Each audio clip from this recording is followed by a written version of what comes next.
ఏనుగుల మీద, గుర్రాల మీద, రథాల మీద, పల్లకీలలోనూ నీ అంతఃపుర పరివారంతో, స్త్రీలతో పట్టుబట్టలు కట్టుకోమని, నగలు పెట్టుకోమని, నీ వెనక చతురంగ బలాలు నడుస్తుండగా నువ్వు మేళాలతో, తాళాలతో, భోగకాంతలతో, నాట్యాలతో, క్రీడలతో, వినోదాలతో నువ్వు కూడా ద్వైతవనానికి వెళ్ళి నువ్వు ఆ అంగరంగ వైభవంగా నువ్వు ఈ భోగాలన్నీ అనుభవిస్తూ ఉండడాన్ని ధర్మరాజు చూడాలి, భీముడు చూడాలి, అర్జునుడు చూడాలి, నకుల సహదేవులు చూడాలి, ఏడవాలి. ఎంత భోగం అనుభవిస్తున్నాడు రా, మన బతుకులు చూడు అరణ్యంలో ఉన్నామని. నీ కాంతలు నగలు పెట్టుకుని, పట్టు చీరలు పెట్టుకుని వాళ్ళు తిరుగుతూ ఉండాలి. ద్రౌపదీదేవి నారచీరలు కట్టుకుని అడవిలో పర్ణశాలలో ఉంది. ఆవిడ వాళ్ళని చూసి ఏడవాలి, వీళ్ళకి భార్య నేనెందుకు, నేను పొందింది ఇదని. అప్పుడు నీ భోగానికి పరిపూర్ణత. అందుకని ఘోషయాత్రకి వెళ్ళన్నాడు. ఆయన అన్నాడు, మా నాన్న పంపడం, మా నాన్న రాజు, మా నాన్నకి పాండవులంటే భయం. పైగా పాండవులు ఇప్పుడు తపస్సు చేసి సర్వశస్త్రాస్త్రములను పొంది ఉన్నారు.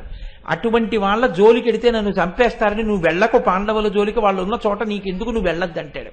ఎలా మా నాన్న అనుమతి తెచ్చుకోవడం అంటే, కర్ణుడు ఏం చెప్పాడో తెలుసా అండి, నీకెందుకు భయం, నేను వేస్తాను కదా ప్రణాళిక, రేపు పొద్దుటికల్లా నీకు రాజు ఒప్పుకునేటట్టు నేను చేస్తానన్నాడు. ఏ ప్రదేశంలో నిలబడ్డారో ఆ పరిస్థితిని గుర్తు చేశాడు కృపాచార్యుల వారు. గోవుల్ని కదండి పట్టుకెడుతున్నారు. ఆ రోజున మరునాడు ఉదయం కర్ణుడు వచ్చాడు దుర్యోధనుడి దగ్గరికి. వచ్చి, నువ్వు బెంగ పెట్టుకోకయా, సమంగుడు అనబడేటటువంటి ఒక గొల్లవాణ్ణి తీసుకొచ్చాను, అతను ద్వైతవనంలో ఉంటాడు, ద్వైతవనంలో మన ఆవులన్నీ ఉన్నాయి, వాటిని సమంగుడు కాపలా కాస్తుంటాడు, ఆ గొల్ల జాతి వారందరూ కాపలా కాస్తుంటారు. నేను అతనితో ధృతరాష్ట్ర మహారాజు గారికి ఒక మాట చెప్పిస్తాను. మహారాజా, ఆవులు ఇన్నాళ్లు సంతోషంగా ఉన్నాయి, కానీ ఇప్పుడే అడవిలోంచి క్రూర మృగాలన్నీ వచ్చి గోవులను చెనకుతున్నాయి, అందుకని మీరు వచ్చి వేటాడి చంపాలని అడుగుతాను, అడిగేటట్టు చేస్తాను. ధృతరాష్ట్రుడు అంధుడు, వెళ్ళలేడుగా వేటకి. కాబట్టి ఇప్పుడు గోవుల్ని రక్షించడం రాజు ప్రథమ కర్తవ్యం కాబట్టి తప్పకుండా నిన్ను పిలిచి వెళ్ళమంటాడు. కళ్ళు లేవుగా, ఘోషయాత్రగా వెళ్ళు. ఆ ద్వైతవనంలోనేగా ధర్మరాజు ఉన్నాడు. వద్దు, ఆవులు చచ్చిపోతే చచ్చిపోయే, రాడు మా రారాజు అనడగా రాజు, అందుని ఇలా ఒప్పిస్తానన్నాడు. ఆ సమంగుడు ఎలా మాట్లాడాలో కూడా నేర్పాడు. నేర్పి దగ్గర ఉండి కర్ణుడు శకుని తీసుకెళ్లారు ధృతరాష్ట్రుడి దగ్గరికి. ఆయనకి కనపడుతుందా ఏమి పాపం, ఇదిగో సమంగుడు వచ్చాడన్నారు, అడు తిరిగాడు. వాళ్ళు చెప్పవలసిన మాటలు చెప్పారు, విన్నాడు, ఏమీ చెప్పలేదు, ఏమీ మాట్లాడలేదు.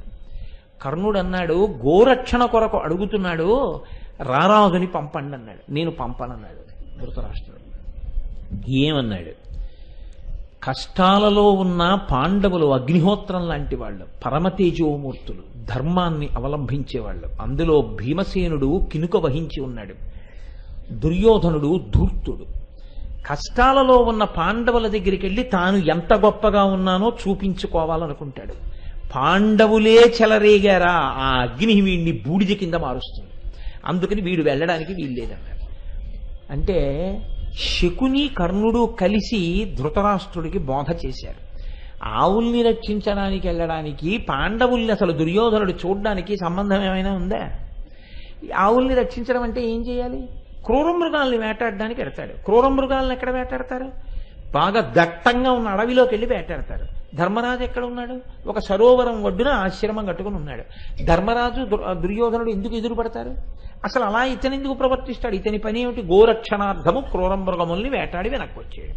దానికి మహారాజా నీకు అంత అనుమానం అయితే అలాగా? ఒక మంచి పనికి కొడుకుని పంపకపోతే ఇంకా రాజు అయ్యుండి ఉపయోగం ఏముంది? రారాజు అయ్యుండి మంచి పని చేయలేకపోతే దుర్యోధనుడికి ఉపయోగం ఏముంది? అయితే అలా ఉంటారా అన్నాడు ధృతరాష్ట్రుడు. ఉంటాడు, అయితే వెళ్ళండి అన్నాడు. ఈ మాట అనిపించుకున్నారుగా, అంతే ఘోషయాత్రకు బయలుదేరారు. మళ్ళీ మనవి చేస్తున్నాను, మహాభారతాన్ని వినడం అంటే జరిగిపోయిన కథ కేవలం వింటున్నామని వినకండి.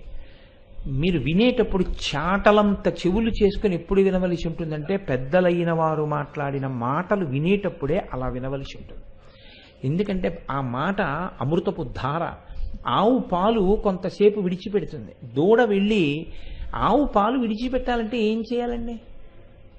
మీరు మీ చెక్ బుక్ పట్టుకెళ్ళి ఆవు దగ్గర పెడితే విడిచిపెట్టదు. మీ ఎల్ఐసి పాలసీలు పెడితే విడిచిపెట్టదు, మీ క్వాలిఫికేషన్లు పట్టుకెళ్ళి విడిచిపెడితే విడిచిపెట్టదు. తన కడుపున పుట్టిన దూడ వచ్చి పొదుగులో ఒక గుద్దు గుద్దితే విడిచిపెట్టేస్తుంది. అదేంటి దానికి బాధగా ఉండదా? అంటే నా దూడ ఆకలితో వచ్చి నా పొదుగులో గుద్దుతోంది, వదిలేస్తుందంతే. అయ్యా మాకు ఇది తెలుసుకోవాలని ఉంది అంతే. గురువు చెప్పకుండా ఉండలేక చెప్తాడు. కానీ పాలు పితికేటటువంటి గొల్లవాడు మీరు చూశారో లేదో, గొంతు కూర్చుని రెండు మోకాళ్ల మధ్యలో పాలగిన్నె పెట్టుకుని ఎటో చూస్తూ శిరములు పట్టుకుని పాలు తీస్తూ ఉంటారు. కానీ శిరములలోని పాల ధారలు మాత్రం సన్నగా వెళ్ళి గిన్నెలోకే పడిపోతుంటాయి. ఆయన ఎటో చూస్తున్నప్పుడు అలవాటు లేక మోకాళ్ళు కదిలి గిన్నె పక్కకెళ్ళిపోయి శిరములలోని పాలు లాగేశాడు అనుకోండి, అవన్నీ భూమి మీద పడిపోతాయి. ఆవుకి సంబంధం లేదు, వదిలిపెట్టేస్తున్నావు. నువ్వు మట్టిలోకి పిండేస్తున్నావు కాబట్టి నేను గిన్నె సర్దుకో అని మాత్రం ఆవు చెప్పదు. మహాత్ముల యొక్క మాటలు అలా ఉంటాయి. మీరు పట్టుకుంటే చెవులు దొప్పలు చేసుకుని మీ మనసు ఆవు పాలతో నిండిన పాత్ర, మీరు పక్కకి వదిలిపెట్టేస్తే పాత్ర అలాగే ఉంటుంది, పాలు నేలపాలు. కృపాచార్యుని మాటల వంటి మాటలు మీరు తీసుకునేటప్పుడు ఇలా తీసుకోవాలి. ఎంత జాగ్రత్తగా చదవవలసి ఉంటుందంటే భారతాన్ని మీరు చదివేటప్పుడు ఒక్కొక్కరి మాటలు వింటుంటే తర్వాత ఆయన ఎలా మాట్లాడతాడని మీరు గమనించాలి. ద్రోణాచార్యుల వారు ఇంత పొగిడారు కదా అర్జునుణ్ణి. శిష్యుని యందు ఉన్న పక్షపాతము అన్న మాట మీరు అన్నారనుకోండి, బాగా గుర్తుపెట్టుకోండి. పక్షపాతం అన్న మాట ఎప్పుడు వాడతారో తెలుసా? వాడు నన్ను తిట్టినా నేను వాడిని ఎత్తికి ఎత్తుకున్నాను అనుకోండి, పక్షపాతం అంటారు. వాడు నన్నేం లెక్క పెట్టడు, నన్ను చీ అవతలపో అంటుంటాడు. అయినా సరే నేను అవ్యాజమైన మోహంతో వాడిని మాత్రం భుజాల మీద పెట్టుకు తిరుగుతున్నాను అనుకోండి, ఆయనకి పక్షపాతం అండి, అంతే ఆయనకంటారు. దానికి ఒక కారణం ఉండదు, ఓ వెర్రితనం అనమాట, ఒక వ్యామోహం కింద ఉంటుంది అది. దానికి ఒక అర్థం పర్థం ఏమి ఉండవు, గుణగణములతో సంబంధం ఏమి ఉండదు. దానికి గుణములతో సంబంధం లేకుండా కేవలము ఏవో ఇతర కారణముల చేత అభిమానాలు పెంచుకుంటూ ఉండడం, అది పక్షపాతం. గుణముల పరిశీలనం చేత కలిగినటువంటి ప్రేమ అయితే అది గుణములు ప్రకాశించడానికి మూలమేదో దాని యందు పక్షపాతం. అర్జునుని గుణములు దేని చేత ప్రకాశిస్తున్నాయి? ధర్మము చేత. ఇప్పుడు అర్జునుని యందు పక్షపాతం కాదు, ధర్మమునందు పక్షపాతం. ఇప్పుడు ధర్మమునందు పక్షపాతం ధార్మికునికి ఉండవలసిన లక్షణం. ఇప్పుడు ద్రోణాచార్యుల వారు తప్పని మీరు అనకూడదు. ద్రోణాచార్యుల వారు మీరు తప్పంటే మీకు ధర్మమునకు గుణమునకు కేవలము అర్థం లేని అభిమానమునకు విడదీసి చూడగలిగిన ప్రజ్ఞ మీకు లేదని గుర్తు. ఈ ప్రజ్ఞ లేకపోతే ఏమవుతుందంటే పక్షపాతంతో మాట్లాడడం అవుతుంది. దుర్యోధనాదులు అలా మాట్లాడతారు. ద్రోణుడు అర్జునుడి గురించి అంత గొప్పగా మాట్లాడాడు కదా, అర్జునుడు ద్రోణుడి గురించి ఎలా మాట్లాడతాడు? అలా కానీ గుణము లేదనుకోండి అర్జునుడు మాట్లాడేటప్పుడు, అప్పుడు మీరు ఖచ్చితంగా ఓ మాట అనొచ్చు, పక్షపాతమేనండి ద్రోణాచార్యుల వారు. ఈయనంత గొప్పగా చెప్పారుగా అర్జునుడి గురించి, అర్జునుడు ఏం మాట్లాడాడు అని మీరు అడగచ్చు. అలా ఉందా? ఇది మీరు చూడాలంటే అర్జునుడు ఏం మాట్లాడతాడో చూసి ద్రోణుడు మాట్లాడటం లేదు, ద్రోణుడు ఏం మాట్లాడాడో తెలిసి అర్జునుడు మాట్లాడటం లేదు కదా. ద్రోణుడు ఇక్కడ ఏం మాట్లాడాడో అర్జునుడికి తెలుసా? అర్జునుడు ఏం మాట్లాడబోతున్నాడో ద్రోణుడికి తెలుసా? ఈ 12 సంవత్సరముల అరణ్యవాసం, 1 సంవత్సరం అజ్ఞాతవాస కాలంలో ఒకవేళ ఆయనకి పూర్వమున్న గుణములు నశించిపోయి ఓర్మి తగ్గిపోయి ఇప్పుడు అలివిమీలినటువంటి క్రోధంతో యుక్తాయుక్త విచక్షణ మరిచిపోయి ప్రవర్తిస్తాడేమో అన్న అనుమానం ఉంది కాబట్టి నేను పొగడలేనని అన్నాడా? అలా ఉండడంటున్నాడు. ఏమిటి ధైర్యం? ఆయనకి ధర్మమునందున్నటువంటి అనురక్తి మీద నమ్మకం.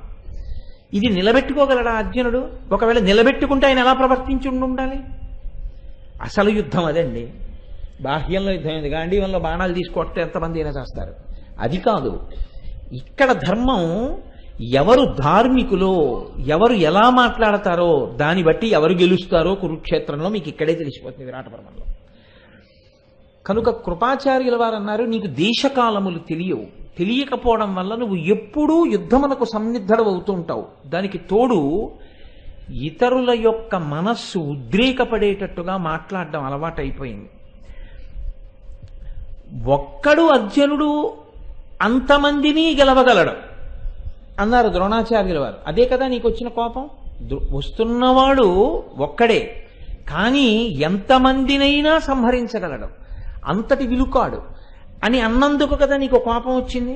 నేను కొన్ని అడుగుతాను, నువ్వు ఆలోచన చెయ్యి అన్నాడు. ఆయన చాలా పెద్ద మనస్సుతో మాట్లాడాడు. ఆయన నిజంగా దీన్ని అర్థం చేసుకుని ఉంటే కర్ణుడు ఏమనాలంటే, నన్ను క్షమించండి, నిజమే నేను అలా ఆలోచించలేకపోయాను అనాలి. అలా అనగలిగితే అది మార్పుకి చిహ్నం. తప్పు చెయ్యకుండా ఎవరుంటారండి లోకంలో? తప్పు చెయ్యకుండా ఎవ్వరు ఉండరు. Nobody is an embodiment of either total goodness or total badness. Everybody is supposed to be a composition of both good and bad. ప్రతి మనిషి మంచి చెడు రెండూ కలిసే ఉంటాయి తప్ప పూర్తి మంచివాడో పూర్తి చెడ్డవాడో ఎవరూ కాలేడు. కానీ దిద్దుకోవడానికి మీరు సిద్ధంగా ఉన్నారా? మీ చెడుని మీరు తెలుసుకుని నేను దిద్దుకుంటానన్నారనుకోండి, మీరు ప్రాజ్ఞుడు, మీరు వృద్ధిలోకి వస్తారు. నిచ్చెన ఎక్కడానికి సిద్ధపడితే పై అంతస్తుకు చేరుతారు. నేను ఎక్కనోని కిందకి దిగడమే నేర్చుకుంటే ఎప్పుడు భూమి మీదే ఉంటారు. ఎదగడం అన్నది లక్షణం కింద ఉంటుంది కొందరు ఎందు. అగ్నిహోత్రం చూడండి, మీరు అగరపుల్లని ఇలా పెట్టినా పైకే వెలుగుతుంది, అగరపుల్లని కిందకి పెట్టినా పైకే వెళ్తుంది తప్ప ఎన్నడూ కిందకి వెళ్ళడం అగ్నికి చేత కాదు. పైకి వెళ్ళడం అలవాటైనటువంటి వాడికి తన తప్పుని పరిశీలనం చేసుకోవడం వస్తుంది. తన తప్పుని ఒప్పుకోనటువంటి మూర్ఖత్వం ఉన్నవాడు ఎన్నడికి పైకి రాలేడు.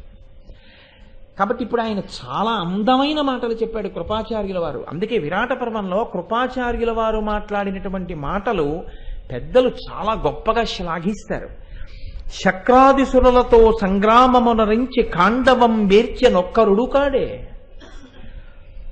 యాదవ బలమెల్ల నాగద్రోచి సుభద్ర గడిమిమేయి తెచ్చెనొక్కరుడు కాడే, దిగ్విజయంబున తేజంబు చేసే ఈ కురువంశమునకు ఒక్కరుడు కాడే, బలముతో గంధర్వపతి నోర్చి విడిపించే కౌరవేశ్వరుని ఒక్కరుడు కాడే అని నివాత కవచులను దానవుల ఆతడొక్కరుండు కాడే అక్కుమడచే, అమరులకు అజేయులకు కలకేయుల ఒక్కరుండు కాడే యుడిచే కర్ణ. ఓ కర్ణ అని ఆయన కొన్ని ఉదాహరణలు చూపించాడు. ద్రోణుడు అలా అన్నాడని నువ్వు ఉలిక్కి పడ్డావు. ఒక్కరుడు కాడే ఒక్కడు కాదా అని చూపిస్తున్నాడు దృష్టాంతాలు. ఇవి తెలుసున్నవారు ద్రోణాచార్యుల వారు ఒక్కడే కాడు, కర్ణుడు కూడా. కర్ణుడు సాక్షి కొన్నింటికి. శక్రాదిసురులతో సంగ్రామమునరించి ఖాండవం వేర్చెనొక్కరుడు కాడే. మనుష్యులతో కాదయా యుద్ధం చేసింది. అగ్నిహోత్రుడు వచ్చి ఖాండవనాన్ని దహించమని అడిగినప్పుడు, నేను మీకేదో ఒకరోజు ఉపన్యాసంలో చెప్పాను, ఖాండవన దహనం చెయ్యమని అడిగినప్పుడు ఆయనతో యుద్ధం చేయడానికి వచ్చినప్పుడు ఇంద్రుడి యొక్క పరివార దేవతలందరూ వచ్చారు. వాళ్లతో యుద్ధం చేసినవాడు అర్జునుడు ఒక్కడే, ఆయన పక్కన ఎవ్వరు లేరు. కానీ సమస్త దేవతలు అర్జునుడి చేతిలో ఓడిపోయారు. ఒక్కడు గెలవలేదా? ద్రోణుడు ఇవ్వాల ఒక్కడు గెలవగలడు అంటే నువ్వెందుకు ఉలిక్కి పడుతున్నావు? యాదవ బలమెల్ల నాగద్రోచి సుభద్ర గడిమిమేయి తెచ్చెనొక్కరుడు కాడే. యాదవులందరూ అర్జునుడితో యుద్ధానికి వస్తే ఇంతమంది యాదవుల్ని నిగ్రహించి సుభద్రాపరిణయం చేసుకోలేదా అర్జునుడు? కాబట్టి అర్జునుడంతటి శక్తివంతుడే.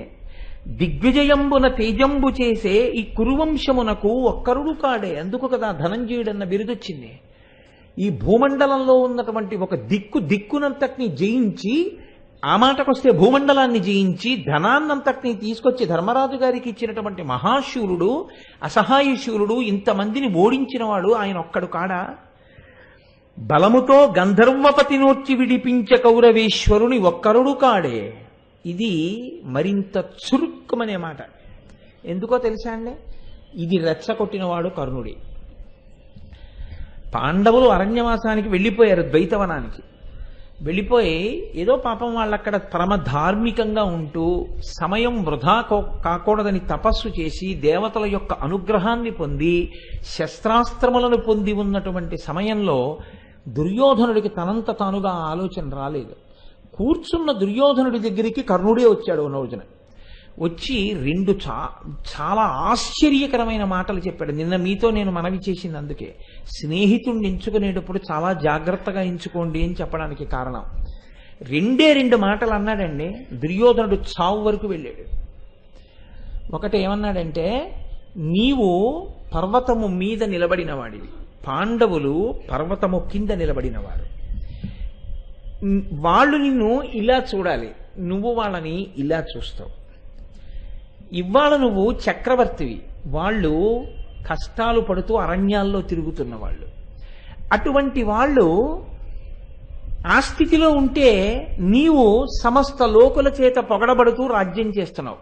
కానీ భోగం అనుభవించడం గొప్ప కాదు దుర్యోధన. నీవనుభవిస్తున్నటువంటి భోగం నీ శత్రువులు చూసేటట్టుగా చేసి వాళ్ళు ఏడిచేటట్టుగా చేస్తేనే ఆ భోగానికి సంపూర్ణత. ఇప్పుడు అతని బుర్రకి ఎలా ఎక్కిందో తెలుసా అండి? వాళ్ళు కష్టపడితే సరిపోదు పాండవులు, నేను అనుభవిస్తున్న భోగం వాళ్ళు చూడాలి. చూస్తే వాళ్ళు ఏడవాలి, ఏడిస్తే నేను సంతోషించాలి. అప్పుడు నా భోగానికి పూర్ణత్వం. లేకపోతే వాళ్ళు అక్కడ కష్టపడుతుంటే వాళ్ళకి ఎలా తెలుస్తుంది నేను ఇంత సుఖపడుతున్నానని? వాళ్ళు కష్టపడుతున్నారని నాకు తెలుసు, నేను సుఖపడుతున్నానని వాళ్ళకి తెలియదు. ఇది ఆయన బుర్రలోకి ఎలా ఎక్కించాడో చూడండి. అంటే దుర్యోధనుడు అన్నాడు, మరి ఎలా తెలుస్తుంది వాళ్ళకన్నాడు. ఎలా తెలుస్తుంది ఏమిటి? ఏనుగుల మీద, గుర్రాల మీద, రథాల మీద, పల్లకీలలోనూ నీ అంతఃపుర పరివారంతో, స్త్రీలతో పట్టుబట్టలు కట్టుకోమని, నగలు పెట్టుకోమని, నీ వెనక చతురంగ బలాలు నడుస్తుండగా నువ్వు మేళాలతో, తాళాలతో, భోగకాంతలతో, నాట్యాలతో, క్రీడలతో, వినోదాలతో నువ్వు కూడా ద్వైతవనానికి వెళ్ళి నువ్వు ఆ అంగరంగ వైభవంగా నువ్వు ఈ భోగాలన్నీ అనుభవిస్తూ ఉండడాన్ని ధర్మరాజు చూడాలి, భీముడు చూడాలి, అర్జునుడు చూడాలి, నకుల సహదేవులు చూడాలి, ఏడవాలి. ఎంత భోగం అనుభవిస్తున్నాడు రా, మన బతుకులు చూడు అరణ్యంలో ఉన్నామని. నీ కాంతలు నగలు పెట్టుకుని, పట్టు చీరలు పెట్టుకుని వాళ్ళు తిరుగుతూ ఉండాలి. ద్రౌపదీదేవి నారచీరలు కట్టుకుని అడవిలో పర్ణశాలలో ఉంది. ఆవిడ వాళ్ళని చూసి ఏడవాలి, వీళ్ళకి భార్య నేనెందుకు, నేను పొందింది ఇదని. అప్పుడు నీ భోగానికి పరిపూర్ణత. అందుకని ఘోషయాత్రకి వెళ్ళన్నాడు. ఆయన అన్నాడు, మా నాన్న పంపడం, మా నాన్న రాజు, మా నాన్నకి పాండవులంటే భయం. పైగా పాండవులు ఇప్పుడు తపస్సు చేసి సర్వశస్త్రాస్త్రములను పొంది ఉన్నారు. అటువంటి వాళ్ళ జోలికెడితే నన్ను చంపేస్తారని నువ్వు వెళ్ళకు, పాండవుల జోలికి వాళ్ళు ఉన్న చోట నీకెందుకు, నువ్వు వెళ్ళొద్దంటాడు. ఎలా మా నాన్న అనుమతి తెచ్చుకోవడం? అంటే కర్ణుడు ఏం చెప్పాడో తెలుసా అండి? నీకెందుకు భయం, నేను వేస్తాను కదా ప్రణాళిక, రేపు పొద్దుటికల్లా నీకు రాజు ఒప్పుకునేటట్టు నేను చేస్తానన్నాడు. ఏ ప్రదేశంలో నిలబడ్డారో ఆ పరిస్థితిని గుర్తు చేశాడు కృపాచార్యుల వారు. గోవుల్ని కదండి పట్టుకెడుతున్నారు. ఆ రోజున మరునాడు ఉదయం కర్ణుడు వచ్చాడు దుర్యోధనుడి దగ్గరికి. వచ్చి, నువ్వు బెంగ పెట్టుకోకయా, సమంగుడు అనబడేటటువంటి ఒక గొల్లవాణ్ణి తీసుకొచ్చాను, అతను ద్వైతవనంలో ఉంటాడు, ద్వైతవనంలో మన ఆవులన్నీ ఉన్నాయి, వాటిని సమంగుడు కాపలా కాస్తుంటాడు, ఆ గొల్ల జాతి వారందరూ కాపలా కాస్తుంటారు. నేను అతనితో ధృతరాష్ట్ర మహారాజు గారికి ఒక మాట చెప్పిస్తాను. మహారాజా, ఆవులు ఇన్నాళ్లు సంతోషంగా ఉన్నాయి, కానీ ఇప్పుడే అడవిలోంచి క్రూర మృగాలన్నీ వచ్చి గోవులను చెనకుతున్నాయి, అందుకని మీరు వచ్చి వేటాడి చంపాలని అడుగుతాను, అడిగేటట్టు చేస్తాను. ధృతరాష్ట్రుడు అంధుడు, వెళ్ళలేడుగా వేటకి. కాబట్టి ఇప్పుడు గోవుల్ని రక్షించడం రాజు ప్రథమ కర్తవ్యం కాబట్టి తప్పకుండా నిన్ను పిలిచి వెళ్ళమంటాడు. కళ్ళు లేవుగా, ఘోషయాత్రగా వెళ్ళు. ఆ ద్వైతవనంలోనేగా ధర్మరాజు ఉన్నాడు. వద్దు, ఆవులు చచ్చిపోతే చచ్చిపోయే, రాడు మా రారాజు అనడగా రాజు, అందుని ఇలా ఒప్పిస్తానన్నాడు. ఆ సమంగుడు ఎలా మాట్లాడాలో కూడా నేర్పాడు. నేర్పి దగ్గర ఉండి కర్ణుడు శకుని తీసుకెళ్లారు ధృతరాష్ట్రుడి దగ్గరికి. ఆయనకి కనపడుతుందా ఏమి పాపం, ఇదిగో సమంగుడు వచ్చాడన్నారు, అడు తిరిగాడు. వాళ్ళు చెప్పవలసిన మాటలు చెప్పారు, విన్నాడు, ఏమీ చెప్పలేదు, ఏమీ మాట్లాడలేదు. కర్ణుడు అన్నాడు, గోరక్షణ కొరకు అడుగుతున్నాడు, రారాజుని పంపండి అన్నాడు. నేను పంపనన్నాడు ధృతరాష్ట్రుడు. ఏమన్నాడు? కష్టాలలో ఉన్న పాండవులు అగ్నిహోత్రం లాంటి వాళ్ళు, పరమతేజోమూర్తులు, ధర్మాన్ని అవలంబించేవాళ్ళు. అందులో భీమసేనుడు కినుక వహించి ఉన్నాడు, దుర్యోధనుడు ధూర్తుడు. కష్టాలలో ఉన్న పాండవుల దగ్గరికి వెళ్ళి తాను ఎంత గొప్పగా ఉన్నానో చూపించుకోవాలనుకుంటాడు. పాండవులే చెలరేగారా, ఆ అగ్ని వీడిని బూడిద కింద మారుస్తుంది, అందుకని వీడు వెళ్ళడానికి వీల్లేదన్నారు. అంటే శకుని కర్ణుడు కలిసి ధృతరాష్ట్రుడికి బోధ చేశారు. ఆవుల్ని రక్షించడానికి వెళ్ళడానికి పాండవుల్ని అసలు దుర్యోధనుడు చూడడానికి సంబంధం ఏమైనా ఉందా? ఆవుల్ని రక్షించడం అంటే ఏం చేయాలి? క్రూర మృగాల్ని వేటాడడానికి వెడతాడు. క్రూర మృగాలను ఎక్కడ వేటాడతారు? బాగా దట్టంగా ఉన్న అడవిలోకి వెళ్ళి వేటాడతారు. ధర్మరాజు ఎక్కడ ఉన్నాడు? ఒక సరోవరం ఒడ్డున ఆశ్రమం కట్టుకుని ఉన్నాడు. ధర్మరాజు దుర్యోధనుడు ఎందుకు ఎదురుపడతారు? అసలు అలా ఇతను ఎందుకు ప్రవర్తిస్తాడు? ఇతని పని ఏమిటి? గోరక్షణార్థము క్రూర మృగముల్ని వేటాడి వెనక్కి వచ్చాడు. దానికి మహారాజా నీకు అంత అనుమానం అయితే అలాగా? ఒక మంచి పనికి కొడుకుని పంపకపోతే ఇంకా రాజు అయ్యుండి ఉపయోగం ఏముంది? రారాజు అయ్యుండి మంచి పని చేయలేకపోతే దుర్యోధనుడికి ఉపయోగం ఏముంది? అయితే అలా ఉంటారా అన్నాడు ధృతరాష్ట్రుడు. ఉంటాడు, అయితే వెళ్ళండి అన్నాడు. ఈ మాట అనిపించుకున్నారుగా, అంతే ఘోషయాత్రకు బయలుదేరాడు. ఇప్పుడు అంతఃపుర కాంతల్ని కూడా బయలుదేరదీశాడు. ఓహో తప్పెట్లు, తాళాలు, నృత్యాలు ఇన్నింటితో బయలుదేరాడు. వెళ్ళాడు, ఆవులు ఎక్కడికి ఉన్నాయో అక్కడికి వెళ్ళాడు. చక్కగా ఆవుల పాలన్నీ తాగాడు. చాలా బాగున్నాయి ఆవులు, నన్నయ్య గారు ఎంత వర్ణించారో అదంతా. ఆ ఆవుల పాలన్నీ తాగాడు. తాగి సంతోషంగా ఉండొచ్చు కదా, ఉండలేదు. ఉండకుండా అక్కడి నుంచి బయలుదేరి ధర్మరాజు గారు ఎక్కడ ఓ సరోవరం ఒడ్డున పర్ణశాలలో ఉన్నారో అక్కడ ఒక వేదికని నిర్మాణం చేయండి, అక్కడ ఒక చిన్న క్రీడాగృహం లాంటిది కట్టండి, నేను ఆ సరోవరంలో రాణివాసపు కాంతలతో జలక్రీడలు ఆడతాను, అది పాండవులు చూసి ఏడవాలన్నాడు. వీళ్ళు వెళ్ళి అక్కడ ఇల్లు కడుతున్నారు. కడుతుంటే ఎక్కడి నుంచో గంధర్వులు వచ్చారు. వచ్చి ఇది మా ప్రభువు చిత్రసేనుడు జలక్రీడలాడే సరోవరం, ఇందులోకి నువ్వు ప్రవేశించడానికి వీల్లేదు, కాబట్టి ఎవరు కడుతున్నారు ఈ ఇల్లు, మేము పడగొట్టేస్తున్నాం, మీరు ఇక్కడికి రావడానికి వీల్లేదన్నారు. వాళ్ళు వెళ్ళి చెప్పారు దుర్యోధనుడితోటి. దుర్యోధనుడు అక్కడి నుంచి వెంటనే కర్ణుడు ఉన్నాడుగా, మీకెందుకు మహాప్రభు, నేను వెళ్ళి చంపేస్తాను వాళ్ళందరినీ. అయితే వెళ్ళండి అంతే. కత్తులు డాళ్ళు అన్నీ పట్టుకున్నారు, యుద్ధానికి వచ్చేసారు. ఆ కనపడ్డ గంధర్వుల్ని చంపేశారు. వాళ్ళ మీద బాణాలు వేస్తుంటే వాళ్ళు వెళ్ళి మిగిలిన వాళ్ళు చిత్రసేనుడికి చెప్పారు. ఆ చిత్రసేనుడు కొన్ని లక్షల బలగాన్ని పంపించాడు. మిగిలిన వాళ్ళందరూ పారిపోయారు. కానీ ఒక్క కర్ణుడు మాత్రం నిలబడి యుద్ధం చేస్తున్నాడు. ఆ సమయంలో ధర్మరాజు గారి జోక్యం చేసుకోలేదు. ఆయన సద్యస్కందము అని అరణ్యంలో దొరికేటటువంటి కాయలతోటి పళ్ళతోటి చేసేటటువంటి ఒక క్రతువు, ఆ క్రతువు చేస్తున్నాడు ఆయన. కాబట్టి ఆయన నిశ్శబ్దంగా ఉన్నాడు. ఏం జరుగుతోందో చూద్దాం అనుకున్నాడు. ఈలోగా ఆ చిత్రసేనుడే యుద్ధానికి వచ్చాడు. ఇన్ని లక్షల మంది ఏకకాలంలో కర్ణుడి రథం దగ్గరికి వచ్చి కొన్ని వందల మంది కలిసి ఆయన గుర్రాల్ని చంపేశారు. ఆఖరికి ఆ రోజున ఏం చేశారంటే నువ్వు గింజలు ఎంతంత ఉంటాయో అంతంత ముక్కల కింద విరిచేశారు కర్ణుడి రథాన్ని. విరిచి యుద్ధానికి వచ్చినటువంటి దుర్యోధనుడి యొక్క పెడరెక్కలు విరిచి అతని అంతఃపురకాంతల్ని కూడా బందీకృతుల్ని చేసి రథాల మీద కూర్చోబెట్టి తీసుకుపోయారు. కర్ణుడు ఒక పక్క దుర్యోధనుడిని ఎత్తుకుపోతుంటే సిగ్గు లేకుండా ధనస్సు మూపును తగిలించుకుని ఆ బాణతూణీరాన్ని వీపు కట్టుకుని పరిగెత్తుకుంటూ పారిపోయి వికర్ణుడి రథం ఎక్కి పారిపోయాడు. ఎవరు ఘోషయాత్రకు వెళ్ళమని చెప్పాడో వాడు పారిపోయాడు. ఎవడు ఈ మాటలు నమ్మి వచ్చాడో వాడిని తీసుకుపోతున్నారు. ఎక్కడ వరకు తీసుకుపోయారు? అప్పటికీ గంధమాదన పర్వతం దాకా తీసుకుపోయారు. పరమపర్వతమైన కులపర్వతాల్లో గంధమాదన పర్వతం ఒకటి. ఆ గంధమాదన పర్వతం వరకు తీసుకెళ్లి వాడిని స్వర్గలోకానికి తీసుకుపోతున్నారు. తన బిడ్డ అయినటువంటి అర్జునుడు ధార్మికులైన పాండవులు ఉన్న చోటికి అపహాస్యం చేయడానికి బయలుదేరి వస్తున్నాడు. కాబట్టి దుర్యోధనాదుల్ని పట్టి తీసుకురమ్మని ఇంద్రుడు గంధర్వుల్ని పంపించాడు. ఆ చిత్రసేనుడు అందుకు వచ్చాడు. ఇప్పుడు ధర్మరాజు గారు అన్నారు, మనలో మనకి గొడవ వస్తే మనం 5గురం, వాళ్ళు 100 మంది. మన మీదకి కానీ కౌరవుల మీదకి కానీ పరాయివాడు వస్తే మనం 105 మంది. జ్ఞాతులైన వాళ్ళు, అన్నదమ్ములైన వాళ్ళు ఎన్నడూ వీధిన పడి కొట్టుకోకూడదు. జ్ఞాతి అంటే వంశంలో ఉన్నవాడు అంటే అంత ప్రేమగా ఉండాలి, అలా రక్షించుకోవాలి. బయట వాళ్ళ దగ్గర ఎప్పుడు జ్ఞాతులు ఒకరినొకరు బలహీనం చేసుకోకూడదు. అంటే భీముడు ఒప్పుకోలేదు. కాగల కార్యం గంధర్వులు తీర్చారంటారు, అదే సామెత భారతంలోంచే వచ్చింది. మనం చేయలేని పని అన్నయ్య వాళ్ళు చేశారు, ఇంకా ఎందుకు అన్నయ్య జోక్యం చేసుకోవడం, నువ్వు అన్నీ ఇలాగే చెప్తావు, మేము వెళ్ళమన్నాడు.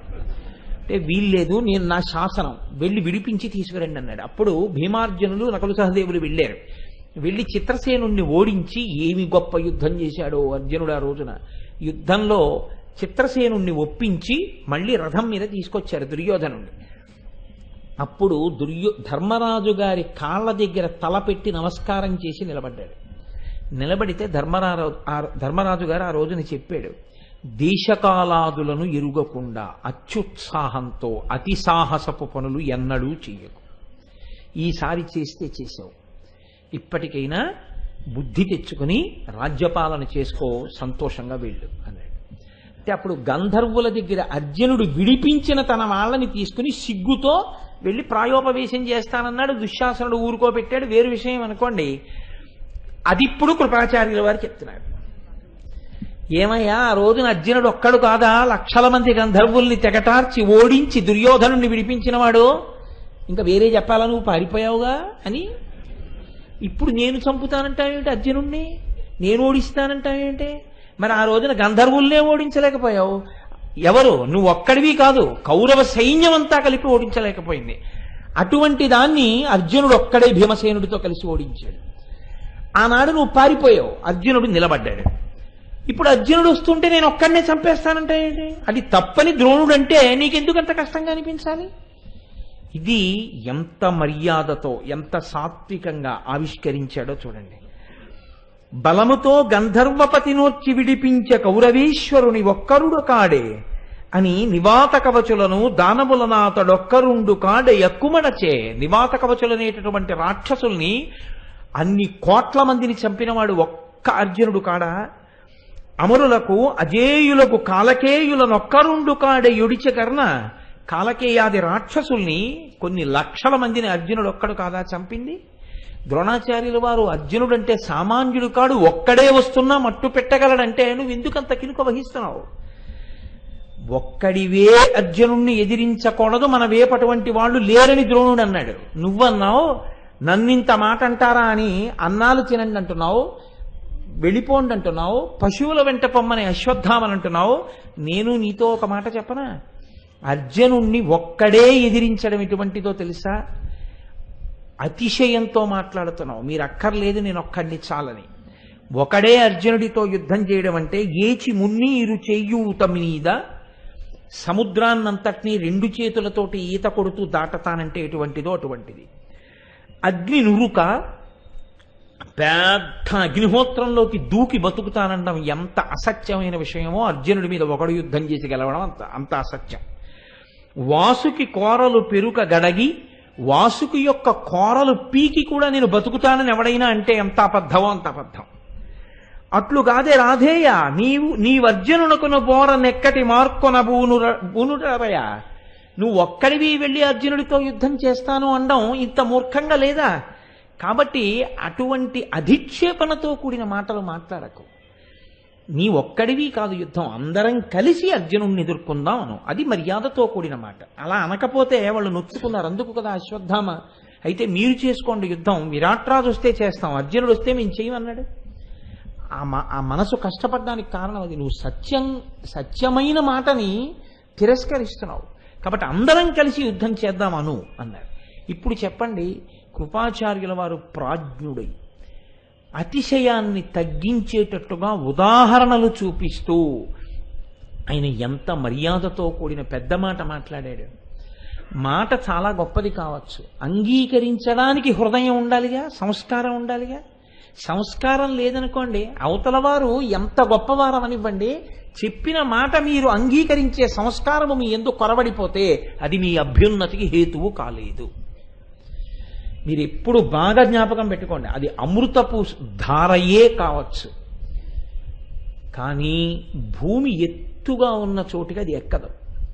పల్లంగా ఉంటేనే ప్రవాహం వచ్చి నిలబడుతుంది. మన యందు దోషం అవతల వారు చెప్పింది మనం దిద్దుకోవలసిందేనా అని మీరు ఆలోచన చేసి మీ లోపాన్ని దిద్దుకోవడానికి మీరు సిద్ధంగా ఉంటే ఇతరులు చెప్పిన మాటలు మీకు పనికొస్తాయి. అసలు ముందది లేదనుకోండి, చెప్తాడు అవన్నీ మనం వింటాం ఏమిటండి అన్నారు అనుకోండి, అప్పుడు అది ఎందుకు పనికిరాదు. రామకృష్ణ పరమహంస ఒక మాట అంటారు, ఒక వ్యక్తికి ఒక మేకు ఒక సుత్తి ఇచ్చి మీరు కొట్టండి అన్నారు. అంటే లోకంలో పోకడ ఎలా ఉంటుంది, ఇప్పుడు ఆ మేకు ఎక్కడైనా కొట్టబడుతుంది కదా. కానీ ఇప్పుడు ఆ మేకు తీసుకెళ్ళి భీమ్ అంటామే, ఇనుముతో కలిపి పెట్టినటువంటి ఒక పెద్ద దూలం, దానికి వెళ్ళి మేకు పెట్టి సుత్తి పెట్టి కొట్టాడనుకోండి, మేకు దిగుతుందా, మేకు వంగిపోతుందా? మేకు వంగిపోతుంది. మేకైనా సుత్తి పెట్టి కొట్టి దింపాలనుకున్నా అసలు ఆ గోడ మేకుని తనలోకి దింపుకోవడానికి వీలైన కించిత్ మెత్తదనమైన గోడకుంటే అది ఇటకైతే వెడుతుంది, ఇనప భీమైతే ఏం వెడుతుంది? కొట్టేది సుత్తి అయినా అది మేకే అయినా వంగిపోతుంది తప్ప ఎక్కదు. నీ హృదయమునందు కించిత్ సౌకుమార్యము సంస్కారము ఉంటే అవతల వారి మాట ఎక్కుతుంది. లేనినాడు ఆ కొట్టినవాడి సుత్తి వృధా, ఆ మేకు వంగిపోతుంది. దానివల్ల ఉపయోగం ఉండదు. కాబట్టి వినడం గొప్ప, చెప్పడం గొప్ప. అంటే చెప్పడం వల్ల ఉపయోగం ఉండదు, వినడానికి తగిన సంస్కారం ఉంటే ఉపయోగపడతాయి మాటలు. విని మార్చుకోవడానికి సంస్కారం నీ ఎందు లేకపోతే ఇన్ని వినడం వల్ల ఉపయోగం ఉంటుంది? బొగ్గు తీసుకొచ్చి మీరు పాలతో కడిగారనుకోండి, ఏమిటి ఉపయోగం? బొగ్గు పాలతో కడిగితే తెల్లగా అవుతుందా? కుక్క తోక ఎన్ని సంవత్సరాలు పట్టుకుని తిన్న ఇలా పట్టు కూర్చుంటే మాత్రం, కర్ర కడితే మాత్రం దాని వంకర పోతుంది? పోయేది కాదు. వజ్రాన్ని తీసుకెళ్లి నీళ్లలో ఎన్నేళ్లు నానబడితే అది మెత్తపడుతుంది? మెత్తపడదు. సహజంగా హృదయం అంతా కాఠిన్యమైపోతే, సంస్కార రాహిత్యముతో నిలబడిపోతే ఎన్ని బోధలు చేసినా ఆ బోధల వలన ప్రయోజనం ఏమీ ఉండదు. పైగా అఘాయిత్య పాండిత్యమని, అఘాయిత్యంతో వినడం అని ఓ 2 లక్షణాలు ఉంటాయి. అఘాయిత్య పాండిత్యం అంటే మంచిని చెడుగా చెప్పడం. జ్ఞాన కలునిలోని శారదయోలే. అఘాయిత్యంగా వినడం అంటే ఏమిటంటే అన్నీ విని ఓ వంకర మాట అనేసి వెళ్ళిపోవడం. అంటే వింటాడు, చక్కగా వింటాడు, అన్నీ విని ఆఖరికి ఎంత గొప్పగా మాట్లాడతాడంటే ఒక్క వంకర మాట మాట్లాడతాడు. ఈ వంకర మాటకి అవతల వాడికి కొంచెం ఓర్పు తక్కువైతే శాపవాక్కి ఇవ్వాలి. అవతలవాడు కొంచెం ఓర్పు ఉన్నవాడైతే అమ్మ బాబోయ్ వీడు ఎలా బాగుపడతాడనుకోవాలి. ఇప్పుడు మీరు ఆ స్థాయిలో చూడండి, కర్ణుడు ఏమంటాడా? ఇప్పుడు నిజమే, సరే అలా వదిలిపెట్టేయండి అన్నాడు అనుకోండి, చాలా గొప్ప సంస్కారవంతుడనే మీరు చెప్పవలసి ఉంటుంది. అందుకే నేను అన్నా కర్ణుడు గొప్ప దాత కావచ్చు. ఈ విషయంలో మాటలు మాట్లాడడం విషయంలో, మాట వినడం విషయంలో మాత్రం ఆ సౌకుమార్యం ఉంది అంటే మాత్రం నేను అంగీకరించలేను. కాబట్టి చూడండి, ఆయన అన్నాడు, మీరు ప్రభువు పెట్టినటువంటి అన్నం బాగా తింటారు కడుపు నిండా. ప్రభువుకి ఏదైనా పని చెయ్యవలసిన సందర్భం వస్తే మాత్రం వంకర మాటలన్నీ మాట్లాడి శత్రువుని పొగిడి ఎలా తప్పుకుని వెళ్ళిపోదామా అని చూస్తారు. కాబట్టి మీకు శత్రువు సాధించిన విజయాలు బాగా జ్ఞాపకం ఉంటాయి. ఇలాంటప్పుడు బాగా చెప్తారు, బాగా గుర్తుపెట్టుకు చెప్తారు. జన్నములు సేయునెడా పక్వాన్నము. ఎదగడం అన్నది లక్షణం కింద ఉంటుంది కొందరు ఎందు. అగ్నిహోత్రం చూడండి, మీరు అగరపొల్లని ఇలా పెట్టినా పైకే వెలుగుతుంది, అగరపొల్లని కిందకి పెట్టినా పైకే వెలుగుతుంది తప్ప ఎన్నడూ కిందకి వెళ్ళడం అగ్నికి చేత కాదు. పైకి వెళ్ళడం అలవాటైనటువంటి వాడికి తన తప్పుని పరిశీలనం చేసుకోవడం వస్తుంది. తన తప్పుని ఒప్పుకోనటువంటి మూర్ఖత్వం ఉన్నవాడు ఎన్నడికి పైకి రాలేడు.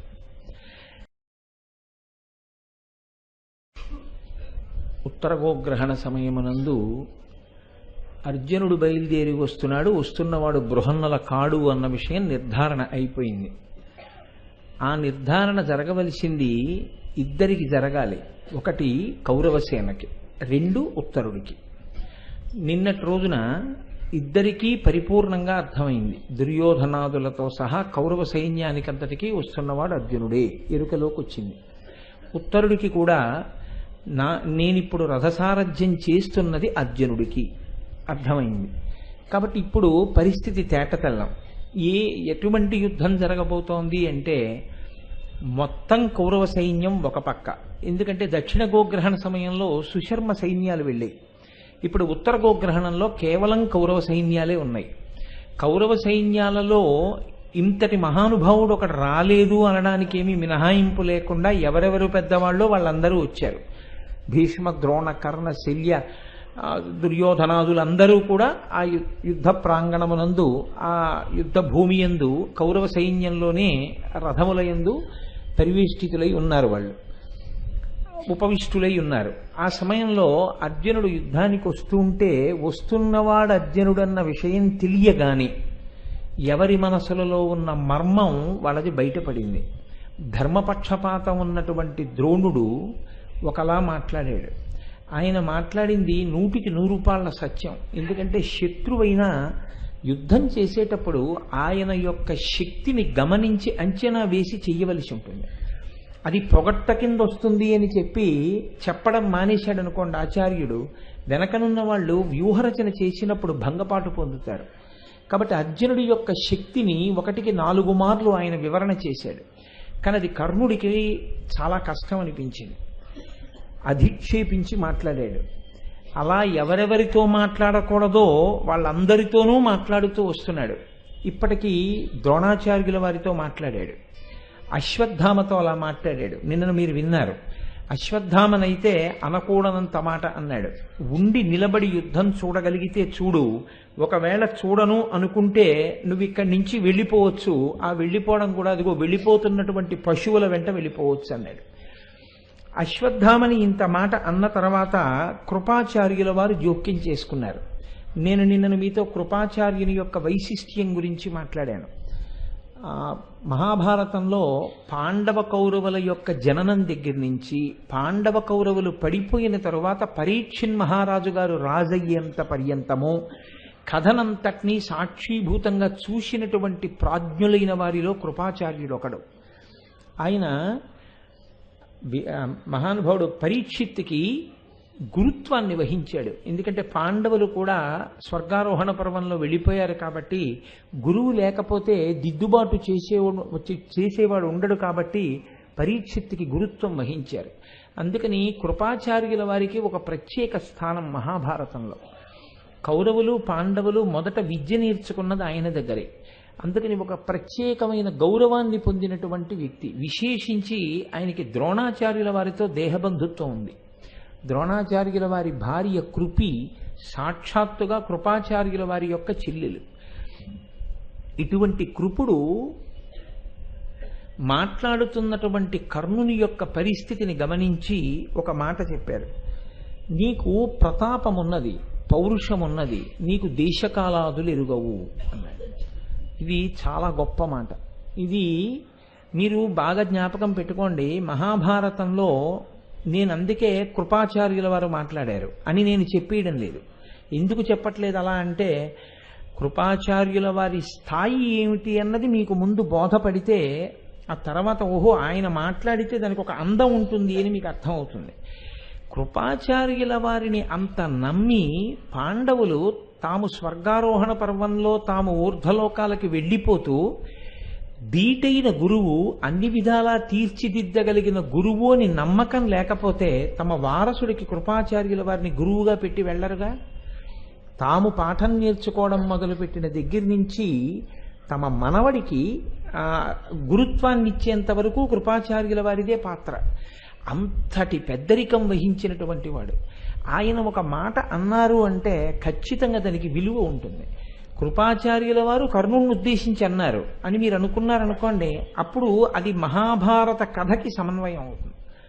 కాదు, కృపాచార్యుల వారి వంటి మహాత్ముడు జోక్యం చేసుకుని మాట్లాడుతున్నారు. ఎవరు అడగలేదు, కృపాచార్య ఇప్పుడు ఏమంటే బాగుంటుంది, కర్ణుడు మాట్లాడింది నిజమా, అశ్వత్థామ మాట్లాడింది నిజమా అని ఎవరు అడగలేదు. అడగకపోయినా ఆయన జోక్యం చేసుకున్నారు.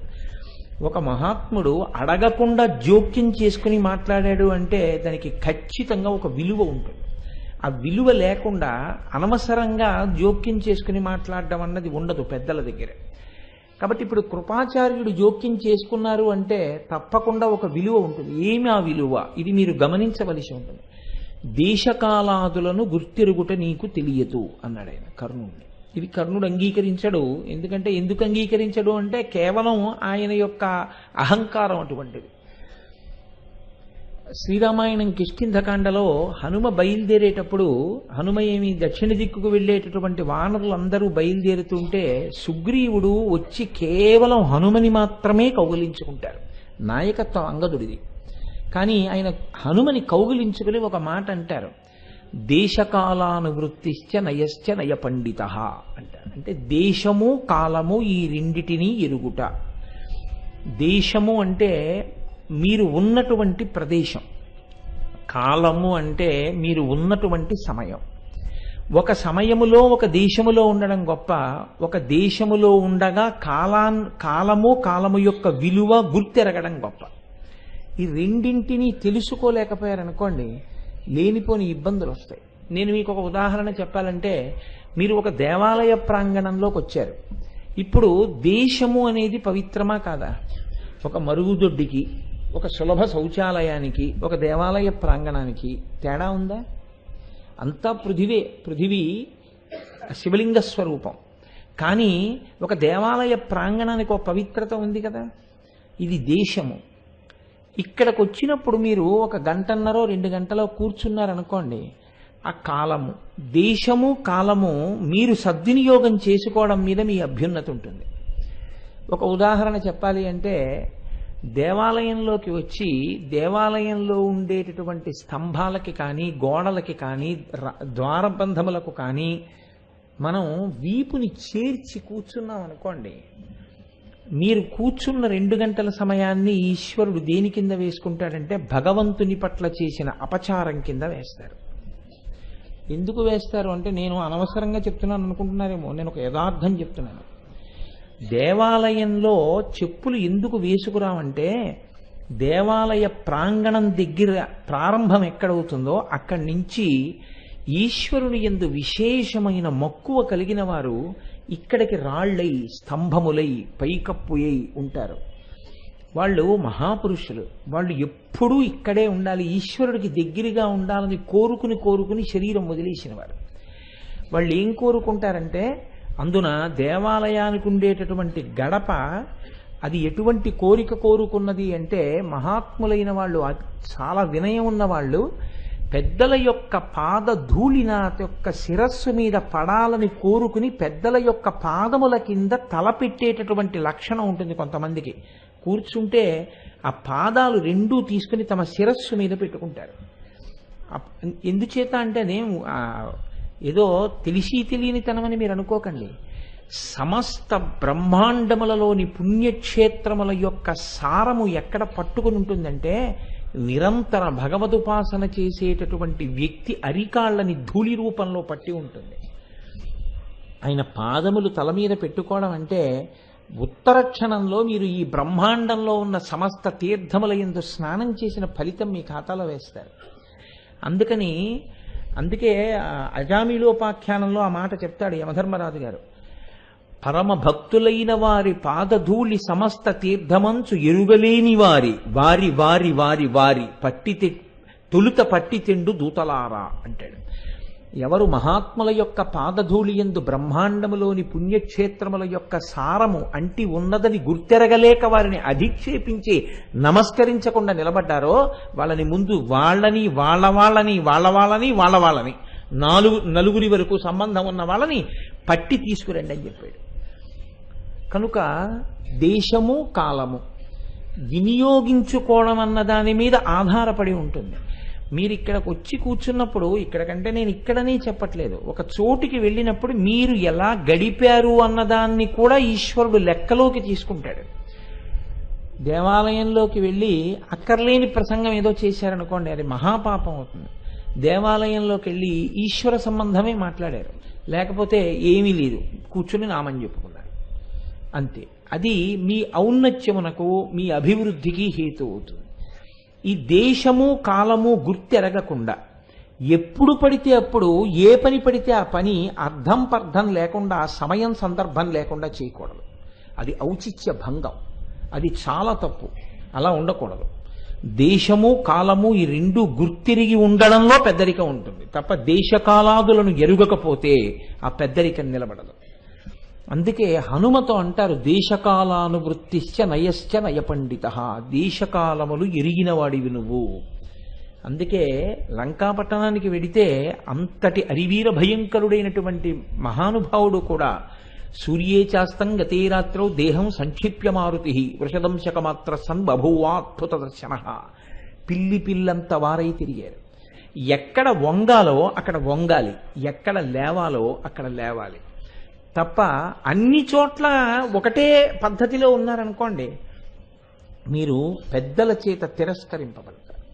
ఈయనకి ప్రవర్తన తెలియదంటారు. అందుకే ఆలోచన విషయంలో కూడా సుందరకాండలో హనుమంటారు, భూతాశ్చార్థా విపద్యంతే దేశకాల విరోధిత అర్ధాంతరే బుద్ధి నిశ్చితాపి నిశోభతే ఘాతయంతి హి కార్యాణి దూతాహ పండితమానినః అంటారు. దేశకాలములకు విరుద్ధంగా ప్రవర్తించేటటువంటి వ్యక్తి నేను పండితుడనన్న అహంకారంతో రాజు యొక్క కార్యాన్ని చెడగొట్టేస్తాడు అంటారు. ఇవాళ కృపాచార్యుల వారు మాట్లాడినా ఇదే మాట్లాడతారు. నీకు దేశకాలములు తెలియవు, నీకు తెలుసున్నది ఏమిటంటే ఎప్పుడూ యుద్ధం చేసేద్దాం, ఎప్పుడూ నేను అవతల వాళ్ళని నాశనం చేసేయగలను, నేను ఒక్కనే ఎవరినైనా చంపేయగలను. ఈ అతిశయమే నిన్ను పాడు చేసింది, నిన్ను అంటి ఉన్న వాళ్ళని పాడి చేసింది. ఎవరు నీతో సంఘం పెట్టుకున్నారో వారు అవమానములకు ఎందుకు గురి అయ్యారంటే కేవలము నీకు దేశకాలాదులు తెలియకపోవడమే. కానీ మహానుభావుడు కృపాచార్యుడు దీన్ని దృష్టిలో పెట్టుకునే తర్వాత ప్రసంగాన్ని కొనసాగించాడు. అందుకే నేను మీకు మళ్ళీ మళ్ళీ మనవి చేస్తున్నాను, మహాభారతాన్ని వినడం అంటే జరిగిపోయిన కథ కేవలం వింటున్నామని వినకండి. మీరు వినేటప్పుడు చాటలంత చెవులు చేసుకుని ఎప్పుడు వినవలసి ఉంటుందంటే పెద్దలైన వారు మాట్లాడిన మాటలు వినేటప్పుడే అలా వినవలసి ఉంటుంది. ఎందుకంటే ఆ మాట అమృతపు ధార. ఆవు పాలు కొంతసేపు విడిచిపెడుతుంది, దూడ వెళ్ళి ఆవు పాలు విడిచిపెట్టాలంటే ఏం చేయాలండి? మీరు మీ చెక్ బుక్ పట్టుకెళ్ళి ఆవు దగ్గర పెడితే విడిచిపెట్టదు, మీ ఎల్ఐసి పాలసీలు పెడితే విడిచిపెట్టదు, మీ క్వాలిఫికేషన్లు పట్టుకెళ్ళి విడిచిపెడితే విడిచిపెట్టదు. తన కడుపున పుట్టిన దూడ వచ్చి పొదుగులో ఒక గుద్దు గుద్దితే విడిచిపెట్టేస్తుంది. అదేంటి దానికి బాధగా ఉండదా? అంటే నా దూడ ఆకలితో వచ్చి నా పొదుగులో గుద్దుతోంది, వదిలేస్తుందంతే. అయ్యా మాకు ఇది తెలుసుకోవాలని ఉంది అంతే. గురువు చెప్పకుండా ఉండలేక చెప్తాడు. కానీ పాలు పితికేటటువంటి గొల్లవాడు మీరు చూశారో లేదో, గొంతు కూర్చుని రెండు మోకాళ్ల మధ్యలో పాలగిన్నె పెట్టుకుని ఎటో చూస్తూ శిరములు పట్టుకుని పాలు తీస్తూ ఉంటారు. కానీ శిరములలోని పాల ధారలు మాత్రం సన్నగా వెళ్ళి గిన్నెలోకే పడిపోతుంటాయి. ఆయన ఎటో చూస్తున్నప్పుడు అలవాటు లేక మోకాళ్ళు కదిలి గిన్నె పక్కకి వెళ్ళిపోయి శిరములలోని పాలు లాగేశాడు అనుకోండి, అవన్నీ భూమి మీద పడిపోతాయి. ఆవుకి సంబంధం లేదు, వదిలిపెట్టేస్తున్నావు. నువ్వు మట్టిలోకి పిండేస్తున్నావు కాబట్టి నేను గిన్నె సర్దుకో అని మాత్రం ఆవు చెప్పదు. మహాత్ముల యొక్క మాటలు అలా ఉంటాయి. మీరు పట్టుకుంటే చెవులు దొప్పలు చేసుకుని మీ మనసు ఆవు పాలతో నిండిన పాత్ర, మీరు పక్కకి వదిలిపెట్టేస్తే పాత్ర అలాగే ఉంటుంది, పాలు నేలపాలు. కృపాచార్యుని మాటల వంటి మాటలు మీరు తీసుకునేటప్పుడు ఇలా తీసుకోవాలి. ఎంత జాగ్రత్తగా చదవవలసి ఉంటుందంటే భారతాన్ని మీరు చదివేటప్పుడు ఒక్కొక్కరి మాటలు వింటుంటే తర్వాత ఆయన ఎలా మాట్లాడతాడని మీరు గమనించాలి. ద్రోణాచార్యుల వారు ఇంత పొగిడారు కదా అర్జునుణ్ణి, శిష్యుని యందు ఉన్న పక్షపాతము అన్న మాట మీరు అన్నారనుకోండి, బాగా గుర్తుపెట్టుకోండి. పక్షపాతం అన్న మాట ఎప్పుడు వాడతారో తెలుసా? వాడు నన్ను తిట్టినా నేను వాడిని నెత్తికి ఎత్తుకున్నాను అనుకోండి, పక్షపాతం అంటాడు. వాడు నన్నేం లెక్క పెట్టాడు, నన్ను చీ అవతలపో అంటుంటాడు. అయినా సరే నేను అవ్యాజమైన మోహంతో వాడిని మాత్రం భుజాల మీద పెట్టుకు తిరుగుతున్నాను అనుకోండి, ఆయనకి పక్షపాతం అండి, అంతే ఆయనకి అంటారు. దానికి ఒక కారణం ఉండదు, ఓ వెర్రితనం అనమాట, ఒక వ్యామోహం కింద ఉంటుంది అది. దానికి ఒక అర్థం పర్థం ఏమి ఉండవు, గుణగణములతో సంబంధం ఏమి ఉండదు. దానికి గుణములతో సంబంధం లేకుండా కేవలము ఏవో ఇతర కారణముల చేత అభిమానాలు పెంచుకుంటూ ఉండడం, అది పక్షపాతం. గుణముల పరిశీలనం చేత కలిగినటువంటి ప్రేమ అయితే అది గుణములు ప్రకాశించడానికి మూలమేదో దాని యందు పక్షపాతం. అర్జునుని గుణములు దేని చేత ప్రకాశిస్తున్నాయి? ధర్మము చేత. ఇప్పుడు అర్జునుని యందు పక్షపాతం కాదు, ధర్మమునందు పక్షపాతం. ఇప్పుడు ధర్మమునందు పక్షపాతం ధార్మికునికి ఉండవలసిన లక్షణం. ఇప్పుడు ద్రోణాచార్యుల వారు తప్పని మీరు అనకూడదు. ద్రోణాచార్యుల వారు మీరు తప్పంటే మీకు ధర్మమునకు గుణమునకు కేవలము అర్థం లేని అభిమానమునకు విడదీసి చూడగలిగిన ప్రజ్ఞ మీకు లేదని గుర్తు. ఈ ప్రజ్ఞ లేకపోతే ఏమవుతుందంటే పక్షపాతంతో మాట్లాడడం అవుతుంది. దుర్యోధనాదులు అలా మాట్లాడతారు. ద్రోణుడు అర్జునుడి గురించి అంత గొప్పగా మాట్లాడాడు కదా, అర్జునుడు ద్రోణుడి గురించి ఎలా మాట్లాడతాడు? అలా కానీ గుణము లేదనుకోండి అర్జునుడు మాట్లాడేటప్పుడు, అప్పుడు మీరు ఖచ్చితంగా ఓ మాట అనొచ్చు, పక్షపాతమేనండి ద్రోణాచార్యుల వారు. ఈయనంత గొప్పగా చెప్పారుగా అర్జునుడి గురించి, అర్జునుడు ఏం మాట్లాడాడు అని మీరు అడగచ్చు. అలా ఉందా? ఇది మీరు చూడాలంటే అర్జునుడు ఏం మాట్లాడతాడో చూసి ద్రోణుడు మాట్లాడటం లేదు, ద్రోణుడు ఏం మాట్లాడాడో తెలిసి అర్జునుడు మాట్లాడటం లేదు కదా. ద్రోణుడు ఇక్కడ ఏం మాట్లాడాడో అర్జునుడికి తెలుసా? అర్జునుడు ఏం మాట్లాడబోతున్నాడో ద్రోణుడికి తెలుసా? ఈ 12 సంవత్సరముల అరణ్యవాసం, 1 సంవత్సరం అజ్ఞాతవాస కాలంలో ఒకవేళ ఆయనకి పూర్వమున్న గుణములు నశించిపోయి ఓర్మి తగ్గిపోయి ఇప్పుడు అలివిమీలినటువంటి క్రోధంతో యుక్తాయుక్త విచక్షణ మరిచిపోయి ప్రవర్తిస్తాడేమో అన్న అనుమానం ఉంది కాబట్టి నేను పొగడలేనని అన్నాడా? అలా ఉండడంటున్నాడు. ఏమిటి ధైర్యం? ఆయనకి ధర్మమునందున్నటువంటి అనురక్తి మీద నమ్మకం. ఇది నిలబెట్టుకోగలడా అర్జునుడు? ఒకవేళ నిలబెట్టుకుంటే ఆయన ఎలా ప్రవర్తించి ఉండాలి? అసలు యుద్ధం అదండి. బాహ్యంలో యుద్ధం ఏంది? గాంధీవంలో బాణాలు తీసుకొస్తే ఎంతమంది అయినా చేస్తారు. అది కాదు. ఇక్కడ ధర్మం ఎవరు ధార్మికులో, ఎవరు ఎలా మాట్లాడతారో దాన్ని బట్టి ఎవరు గెలుస్తారో కురుక్షేత్రంలో మీకు ఇక్కడే తెలిసిపోతుంది విరాట పర్వంలో. కనుక కృపాచార్యుల వారు అన్నారు, నీకు దేశకాలములు తెలియవు, తెలియకపోవడం వల్ల నువ్వు ఎప్పుడూ యుద్ధమునకు సన్నిద్ధుడు అవుతుంటావు. దానికి తోడు ఇతరుల యొక్క మనస్సు ఉద్రేకపడేటట్టుగా మాట్లాడడం అలవాటైపోయింది. ఒక్కడు అర్జునుడు అంతమందిని గెలవగలడు అన్నారు ద్రోణాచార్యుల వారు. అదే కదా నీకు వచ్చిన కోపం. వస్తున్నవాడు ఒక్కడే, కానీ ఎంతమందినైనా సంహరించగలడు, అంతటి విలుకాడు అని అన్నందుకు కదా నీకు కోపం వచ్చింది. నేను కొన్ని అడుగుతాను, నువ్వు ఆలోచన చెయ్యి అన్నాడు. ఆయన చాలా పెద్ద మనస్సుతో మాట్లాడాడు. ఆయన నిజంగా దీన్ని అర్థం చేసుకుని ఉంటే కర్ణుడు ఏమనాలంటే, నన్ను క్షమించండి, నిజమే నేను అలా ఆలోచించలేకపోయాను అనాలి. అలా అనగలిగితే అది మార్పుకి చిహ్నం. తప్పు చెయ్యకుండా ఎవరుంటారండి లోకంలో? తప్పు చెయ్యకుండా ఎవ్వరు ఉండరు. Nobody is an embodiment of either total goodness or total badness. Everybody is supposed to be a composition of both good and bad. ప్రతి మనిషి మంచి చెడు రెండూ కలిసే ఉంటాయి తప్ప పూర్తి మంచివాడో పూర్తి చెడ్డవాడో ఎవరూ కాలేడు. కానీ దిద్దుకోవడానికి మీరు సిద్ధంగా ఉన్నారా? మీ చెడుని మీరు తెలుసుకుని నేను దిద్దుకుంటానన్నారనుకోండి, మీరు ప్రాజ్ఞుడు, మీరు వృద్ధిలోకి వస్తారు. నిచ్చెన ఎక్కడానికి సిద్ధపడితే పై అంతస్తులు చేరుతారు. నేను ఎక్కనోని కిందకి దిగడమే నేర్చుకుంటే ఎప్పుడు భూమి మీదే ఉంటారు. ఎదగడం అన్నది లక్షణం కింద ఉంటుంది కొందరు ఎందు. అగ్నిహోత్రం చూడండి, మీరు అగరపుల్లని ఇలా పెట్టినా పైకే వెలుగుతుంది, అగరపుల్లని కిందకి పెట్టినా పైకే వెళ్తుంది తప్ప ఎన్నడూ కిందకి వెళ్ళడం అగ్నికి చేత కాదు. పైకి వెళ్ళడం అలవాటైనటువంటి వాడికి తన తప్పుని పరిశీలనం చేసుకోవడం వస్తుంది. తన తప్పుని ఒప్పుకోనటువంటి మూర్ఖత్వం ఉన్నవాడు ఎన్నడికి పైకి రాలేడు. కాబట్టి ఇప్పుడు ఆయన చాలా అందమైన మాటలు చెప్పాడు కృపాచార్యుల వారు. అందుకే విరాట పర్వంలో కృపాచార్యుల వారు మాట్లాడినటువంటి మాటలు పెద్దలు చాలా గొప్పగా శ్లాఘిస్తారు. శక్రాదిసురులతో సంగ్రామమునరించి ఖాండవం వేర్చెనొక్కరుడు కాడే, యాదవ బలమెల్ల నాగద్రోచి సుభద్ర గడిమిమేయి తెచ్చెనొక్కరుడు కాడే, దిగ్విజయంబున తేజంబు చేసే ఈ కురువంశమునకు ఒక్కరుడు కాడే, బలముతో గంధర్వపతి నోర్చి విడిపించే కౌరవేశ్వరుని ఒక్కరుడు కాడే అని నివాత కవచులను దానవుల ఆతడొక్కరుండు కాడే అక్కుమడచే, అమరులకు అజేయులకు కలకేయుల ఒక్కరుండు కాడే యుడిచే కర్ణ. ఓ కర్ణ అని ఆయన కొన్ని ఉదాహరణలు చూపించాడు. ద్రోణుడు అలా అన్నాడని నువ్వు ఉలిక్కి పడ్డావు. ఒక్కరుడు కాడే ఒక్కరుడు కాడే ఒక్కరుడు కాడే ఒక్కడు కాదా ఒక్కడు కాదా ఒక్కడు కాదా అని చూపిస్తున్నాడు దృష్టాంతాలు. ఇవి తెలుసున్నవారు ద్రోణాచార్యుల వారు ఒక్కడే కాడు, కర్ణుడు కూడా. కర్ణుడు సాక్షి కొన్నింటికి. శక్రాదిసురులతో సంగ్రామమునరించి ఖాండవం వేర్చెనొక్కరుడు కాడే. మనుష్యులతో కాదయా యుద్ధం చేసింది.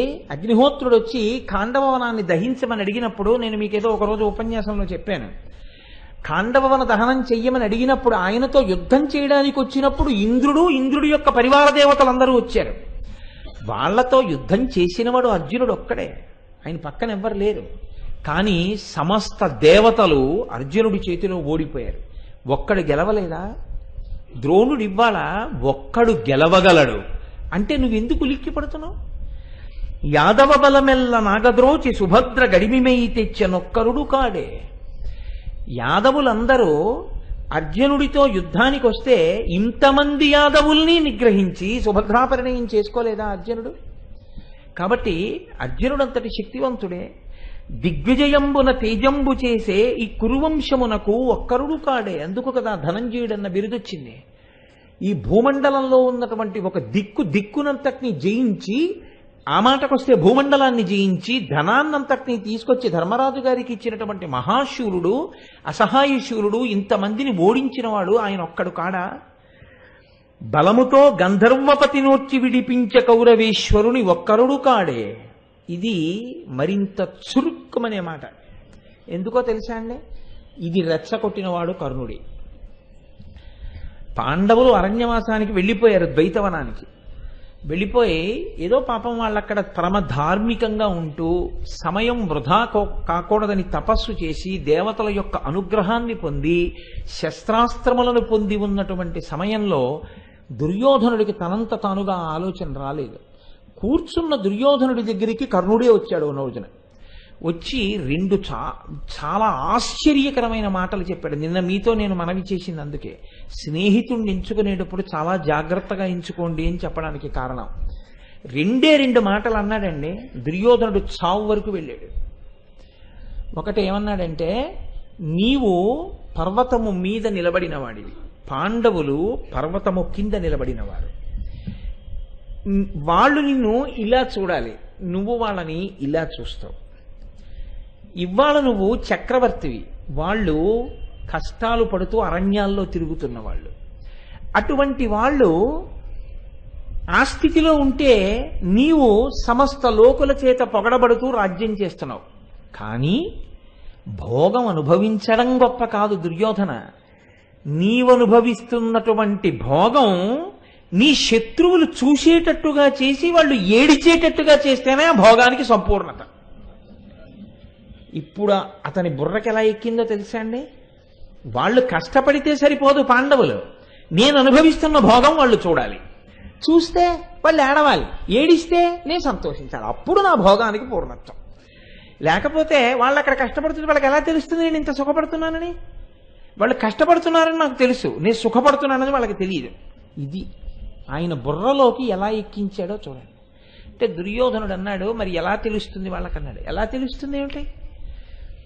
ఏనుగుల మీద, గుర్రాల మీద, రథాల మీద, పల్లకీలలోనూ నీ అంతఃపుర పరివారంతో, స్త్రీలతో పట్టుబట్టలు కట్టుకోమని, నగలు పెట్టుకోమని, నీ వెనక చతురంగ బలాలు నడుస్తుండగా నువ్వు మేళాలతో, తాళాలతో, భోగకాంతలతో, నాట్యాలతో, క్రీడలతో, వినోదాలతో నువ్వు కూడా ద్వైతవనానికి వెళ్ళి నువ్వు ఆ అంగరంగ వైభవంగా నువ్వు ఈ భోగాలన్నీ అనుభవిస్తూ ఉండడాన్ని ధర్మరాజు చూడాలి, భీముడు చూడాలి, అర్జునుడు చూడాలి, నకుల సహదేవులు చూడాలి, ఏడవాలి. ఎంత భోగం అనుభవిస్తున్నాడు రా, మన బతుకులు చూడు, అరణ్యంలో ఉన్నామని. నీ కాంతలు నగలు పెట్టుకుని, పట్టు చీరలు పెట్టుకుని వాళ్ళు తిరుగుతూ ఉండాలి. ద్రౌపదీదేవి నారచీరలు కట్టుకుని అడవిలో పర్ణశాలలో ఉంది. ఆవిడ వాళ్ళని చూసి ఏడవాలి, వీళ్ళకి భార్య నేనెందుకు, నేను పొందింది ఇదని. అప్పుడు నీ భోగానికి పరిపూర్ణత. అందుకని ఘోషయాత్రకి వెళ్ళన్నాడు. ఆయన అన్నాడు, మా నాన్న పంపడం, మా నాన్న రాజు, మా నాన్నకి పాండవులంటే భయం. పైగా పాండవులు ఇప్పుడు తపస్సు చేసి సర్వశస్త్రాస్త్రములను పొంది ఉన్నారు. అటువంటి వాళ్ళ జోలికెడితే నన్ను చంపేస్తారని నువ్వు వెళ్ళకు, పాండవుల జోలికి వాళ్ళు ఉన్న చోట నీకెందుకు, నువ్వు వెళ్ళొద్దంటాడు. ఎలా మా నాన్న అనుమతి తెచ్చుకోవడం? అంటే కర్ణుడు ఏం చెప్పాడో తెలుసా అండి? నీకెందుకు భయం, నేను వేస్తాను కదా ప్రణాళిక, రేపు పొద్దుటికల్లా నీకు రాజు ఒప్పుకునేటట్టు నేను చేస్తానన్నాడు. ఏ ప్రదేశంలో నిలబడ్డారో ఆ పరిస్థితిని గుర్తు చేశాడు కృపాచార్యుల వారు. గోవుల్ని కదండి పట్టుకెడుతున్నారు. ఆ రోజున మరునాడు ఉదయం కర్ణుడు వచ్చాడు దుర్యోధనుడి దగ్గరికి. వచ్చి, నువ్వు బెంగ పెట్టుకోకయా, సమంగుడు అనబడేటటువంటి ఒక గొల్లవాణ్ణి తీసుకొచ్చాను, అతను ద్వైతవనంలో ఉంటాడు. ద్వైతవనంలో మన ఆవులన్నీ ఉన్నాయి, వాటిని సమంగుడు కాపలా కాస్తుంటాడు. ఆ గొల్ల జాతి వారందరూ కాపలా కాస్తుంటారు. నేను అతనితో ధృతరాష్ట్ర మహారాజు గారికి ఒక మాట చెప్పిస్తాను. మహారాజా, ఆవులు ఇన్నాళ్లు సంతోషంగా ఉన్నాయి, కానీ ఇప్పుడే అడవిలోంచి క్రూర మృగాలన్నీ వచ్చి గోవులను చెనకుతున్నాయి. అందుకని మీరు వచ్చి వేటాడి చంపాలని అడుగుతాను, అడిగేటట్టు చేస్తాను. ధృతరాష్ట్రుడు అంధుడు, వెళ్ళలేడుగా వేటకి. కాబట్టి ఇప్పుడు గోవుల్ని రక్షించడం రాజు ప్రథమ కర్తవ్యం కాబట్టి తప్పకుండా నిన్ను పిలిచి వెళ్ళమంటాడు. కళ్ళు లేవుగా, ఘోషయాత్రగా వెళ్ళు. ఆ ద్వైతవనంలోనేగా ధర్మరాజు ఉన్నాడు. వద్దు, ఆవులు చచ్చిపోతే చచ్చిపోయే, రాడు మా రారాజు అనడగా రాజు, అందుని ఇలా ఒప్పిస్తానన్నాడు. ఆ సమంగుడు ఎలా మాట్లాడాలో కూడా నేర్పాడు. నేర్పి దగ్గర ఉండి కర్ణుడు శకుని తీసుకెళ్లారు ధృతరాష్ట్రుడి దగ్గరికి. ఆయనకి కనపడుతుందా ఏమి పాపం, ఇదిగో సమంగుడు వచ్చాడన్నారు, అడు తిరిగాడు. వాళ్ళు చెప్పవలసిన మాటలు చెప్పారు, విన్నాడు, ఏమీ చెప్పలేదు, ఏమీ మాట్లాడలేదు. కర్ణుడు అన్నాడు, గోరక్షణ కొరకు అడుగుతున్నాడు, రారాజుని పంపండి అన్నాడు. నేను పంపనన్నాడు ధృతరాష్ట్రుడు. ఏమన్నాడు, కష్టాలలో ఉన్న పాండవులు అగ్నిహోత్రం లాంటి వాళ్ళు, పరమతేజోమూర్తులు, ధర్మాన్ని అవలంబించేవాళ్ళు. అందులో భీమసేనుడు కినుక వహించి ఉన్నాడు, దుర్యోధనుడు ధూర్తుడు. కష్టాలలో ఉన్న పాండవుల దగ్గరికి వెళ్ళి తాను ఎంత గొప్పగా ఉన్నానో చూపించుకోవాలనుకుంటాడు. పాండవులే చెలరేగారా, ఆ అగ్ని వీడిని బూడిద కింద మారుస్తుంది, అందుకని వీడు వెళ్ళడానికి వీల్లేదన్నాడు. అంటే శకుని కర్ణుడు కలిసి ధృతరాష్ట్రుడికి బోధ చేశారు. ఆవుల్ని రక్షించడానికి వెళ్ళడానికి పాండవుల్ని అసలు దుర్యోధనుడు చూడడానికి సంబంధం ఏమైనా ఉందా? ఆవుల్ని రక్షించడం అంటే ఏం చేయాలి? క్రూర మృగాల్ని వేటాడడానికి వెడతాడు. క్రూర మృగాలను ఎక్కడ వేటాడతారు? బాగా దట్టంగా ఉన్న అడవిలోకి వెళ్ళి వేటాడతారు. ధర్మరాజు ఎక్కడ ఉన్నాడు? ఒక సరోవరం ఒడ్డున ఆశ్రమం కట్టుకుని ఉన్నాడు. ధర్మరాజు దుర్యోధనుడు ఎందుకు ఎదురుపడతారు? అసలు అలా ఇతను ఎందుకు ప్రవర్తిస్తాడు? ఇతని పని ఏమిటి? గోరక్షణార్థము క్రూర మృగముల్ని వేటాడి వెనక్కి వచ్చాడు. దానికి మహారాజా నీకు అంత అనుమానం అయితే అలాగా? ఒక మంచి పనికి కొడుకుని పంపకపోతే ఇంకా రాజు అయ్యుండి ఉపయోగం ఏముంది? రారాజు అయ్యుండి మంచి పని చేయలేకపోతే దుర్యోధనుడికి ఉపయోగం ఏముంది? అయితే అలా ఉంటారా అన్నాడు ధృతరాష్ట్రుడు. ఉంటాడు, అయితే వెళ్ళండి అన్నాడు. ఈ మాట అనిపించుకున్నారుగా, అంతే ఘోషయాత్రకు బయలుదేరారు. ఇప్పుడు అంతఃపురకాంతల్ని కూడా బయలుదేరదీశాడు. ఓహో తప్పెట్లు, తాళాలు, నృత్యాలు ఇన్నింటితో బయలుదేరాడు. వెళ్ళాడు, ఆవులు ఎక్కడికి ఉన్నాయో అక్కడికి వెళ్ళాడు. చక్కగా ఆవుల పాలన్నీ తాగాడు. చాలా బాగున్నాయి ఆవులు, నన్నయ్య గారు ఎంత వర్ణించారో అదంతా. ఆ ఆవుల పాలన్నీ తాగాడు. తాగి సంతోషంగా ఉండొచ్చు కదా, ఉండలేదు. ఉండకుండా అక్కడి నుంచి బయలుదేరి ధర్మరాజు గారు ఎక్కడ ఓ సరోవరం ఒడ్డున పర్ణశాలలో ఉన్నారో అక్కడ ఒక వేదికని నిర్మాణం చేయండి, అక్కడ ఒక చిన్న క్రీడాగృహం లాంటిది కట్టండి, నేను ఆ సరోవరంలో రాణివాసపు కాంతలతో జలక్రీడలు ఆడతాను, అది పాండవులు చూసి ఏడవాలన్నాడు. వీళ్ళు వెళ్ళి అక్కడ ఇల్లు కడుతున్నారు. కడుతుంటే ఎక్కడి నుంచో గంధర్వులు వచ్చారు. వచ్చి, ఇది మా ప్రభువు చిత్రసేనుడు జలక్రీడలాడే సరోవరం, ఇందులోకి నువ్వు ప్రవేశించడానికి వీల్లేదు, కాబట్టి ఎవరు కడుతున్నారు ఈ ఇల్లు, మేము పడగొట్టేస్తున్నాం, మీరు ఇక్కడికి రావడానికి వీల్లేదన్నారు. వాళ్ళు వెళ్ళి చెప్పారు దుర్యోధనుడితోటి. దుర్యోధనుడు అక్కడి నుంచి వెంటనే కర్ణుడు ఉన్నాడుగా, మీకెందుకు మహాప్రభు, నేను వెళ్ళి చంపేస్తాను వాళ్ళందరినీ. అయితే వెళ్ళండి అంతే. కత్తులు డాళ్ళు అన్నీ పట్టుకున్నారు, యుద్ధానికి వచ్చేసారు. ఆ కనపడ్డ గంధర్వుల్ని చంపేశారు. వాళ్ళ మీద బాణాలు వేస్తుంటే వాళ్ళు వెళ్ళి మిగిలిన వాళ్ళు చిత్రసేనుడికి చెప్పారు. ఆ చిత్రసేనుడు కొన్ని లక్షల బలగాన్ని పంపించాడు. మిగిలిన వాళ్ళందరూ పారిపోయారు. కానీ ఒక్క కర్ణుడు మాత్రం నిలబడి యుద్ధం చేస్తున్నాడు. ఆ సమయంలో ధర్మరాజు గారు జోక్యం చేసుకోలేదు. ఆయన సద్యస్కందము అని అరణ్యంలో దొరికేటటువంటి కాయలతోటి పళ్ళతోటి చేసేటటువంటి ఒక క్రతువు, ఆ క్రతువు చేస్తున్నాడు ఆయన. కాబట్టి ఆయన నిశ్శబ్దంగా ఉన్నాడు. ఏం జరుగుతోందో చూద్దాం అనుకున్నాడు. ఈలోగా ఆ చిత్రసేనుడే యుద్ధానికి వచ్చాడు. ఇన్ని లక్షల మంది ఏకకాలంలో కర్ణుడి రథం దగ్గరికి వచ్చి కొన్ని వందల మంది కలిసి ఆయన గుర్రాల్ని చంపేశారు. ఆఖరికి ఆ రోజున ఏం చేశారంటే, నువ్వు గింజలు ఎంతంత ఉంటాయో అంతంత ముక్కల కింద విరిచేశారు కర్ణుడి రథాన్ని. విరిచి యుద్ధానికి వచ్చినటువంటి దుర్యోధనుడి యొక్క పెడరెక్కలు విరిచి అతని అంతఃపురకాంతల్ని కూడా బందీకృతుల్ని చేసి రథాల మీద కూర్చోబెట్టి తీసుకుపోయారు. కర్ణుడు ఒక పక్క దుర్యోధనుడిని ఎత్తుకుపోతుంటే సిగ్గు లేకుండా ధనస్సు మూపును తగిలించుకుని ఆ బాణతూణీరాన్ని వీపు కట్టుకుని పరిగెత్తుకుంటూ పారిపోయి వికర్ణుడి రథం ఎక్కి పారిపోయాడు. ఎవరు ఘోషయాత్రకు వెళ్ళమని చెప్పాడో వాడు పారిపోయాడు. ఎవడు ఈ మాటలు నమ్మి వచ్చాడో వాడిని తీసుకుపోతున్నారు. ఎక్కడి వరకు తీసుకుపోయారు? అప్పటికీ గంధమాదన పర్వతం దాకా తీసుకుపోయారు. పరమపర్వతమైన కులపర్వతాల్లో గంధమాదన పర్వతం ఒకటి. ఆ గంధమాదన పర్వతం వరకు తీసుకెళ్లి వాడిని స్వర్గలోకానికి తీసుకుపోతున్నారు. తన బిడ్డ అయినటువంటి అర్జునుడు ధార్మికులైన పాండవులు ఉన్న చోటికి అపహాస్యం చేయడానికి బయలుదేరి వస్తున్నాడు. కాబట్టి దుర్యోధనాదుల్ని పట్టి తీసుకురమ్మని ఇంద్రుడు గంధర్వుల్ని పంపించాడు. ఆ చిత్రసేనుడు అందుకు వచ్చాడు. ఇప్పుడు ధర్మరాజు గారు అన్నారు, మనలో మనకి గొడవ వస్తే మనం 5గురం, వాళ్ళు 100 మంది. మన మీదకి కానీ కౌరవుల మీదకి కానీ పరాయివాడు వస్తే మనం 105 మంది. జ్ఞాతులైన వాళ్ళు, అన్నదమ్ములైన వాళ్ళు ఎన్నడూ వీధిన పడి కొట్టుకోకూడదు. జ్ఞాతి అంటే వంశంలో ఉన్నవాడు అంటే అంత ప్రేమగా ఉండాలి, అలా రక్షించుకోవాలి. బయట వాళ్ళ దగ్గర ఎప్పుడు జ్ఞాతులు ఒకరినొకరు బలహీనం చేసుకోకూడదు. అంటే భీముడు ఒప్పుకోలేదు. కాగల కార్యం గంధర్వులు తీర్చారంటారు, అదే సామెత భారతంలోంచే వచ్చింది. మనం చేయలేని పని అన్నయ్య వాళ్ళు చేశారు, ఇంకా ఎందుకు అన్నయ్య జోక్యం చేసుకోవడం, నువ్వు అన్నీ ఇలాగే చెప్తావు, మేము వెళ్ళమన్నాడు. అంటే వీల్లేదు, నేను నా శాసనం, వెళ్ళి విడిపించి తీసుకురండి అన్నాడు. అప్పుడు భీమార్జునులు నకులు సహదేవులు వెళ్ళారు. వెళ్ళి చిత్రసేనుణ్ణి ఓడించి ఏమి గొప్ప యుద్ధం చేశాడో అర్జునుడు ఆ రోజున. యుద్ధంలో చిత్రసేనుణ్ణి ఒప్పించి మళ్ళీ రథం మీద తీసుకొచ్చారు దుర్యోధనుణ్ణి. అప్పుడు ధర్మరాజు గారి కాళ్ళ దగ్గర తల పెట్టి నమస్కారం చేసి నిలబడ్డాడు. నిలబడితే ధర్మరాజు గారు ఆ రోజున చెప్పాడు, దేశకాలాదులను ఎరుగకుండా అత్యుత్సాహంతో అతి సాహసపు పనులు ఎన్నడూ చెయ్యకు. ఈసారి చేస్తే చేసావు, ఇప్పటికైనా బుద్ధి తెచ్చుకుని రాజ్యపాలన చేసుకో, సంతోషంగా వెళ్ళు అన్నాడు. అంటే అప్పుడు గంధర్వుల దగ్గర అర్జునుడు విడిపించిన తన వాళ్ళని తీసుకుని సిగ్గుతో వెళ్ళి ప్రాయోపవేశం చేస్తానన్నాడు. దుశ్శాసనుడు ఊరుకోబెట్టాడు, వేరు విషయం అనుకోండి. అది ఇప్పుడు కృపాచార్యుల వారు చెప్తున్నారు. ఏమయ్యా, ఆ రోజున అర్జునుడు ఒక్కడు కాదా, లక్షల మంది గంధర్వుల్ని తెగటార్చి ఓడించి దుర్యోధనుణ్ణి విడిపించినవాడు, ఇంకా వేరే చెప్పాలా, నువ్వు పారిపోయావుగా అని. ఇప్పుడు నేను చంపుతానంటావేంటి అర్జునుణ్ణి, నేను ఓడిస్తానంటావేంటి? మరి ఆ రోజున గంధర్వుల్నే ఓడించలేకపోయావు. ఎవరు, నువ్వు ఒక్కడివి కాదు, కౌరవ సైన్యం అంతా కలిపి ఓడించలేకపోయింది. అటువంటి దాన్ని అర్జునుడు ఒక్కడే భీమసేనుడితో కలిసి ఓడించాడు. ఆనాడు నువ్వు పారిపోయావు, అర్జునుడు నిలబడ్డాడు.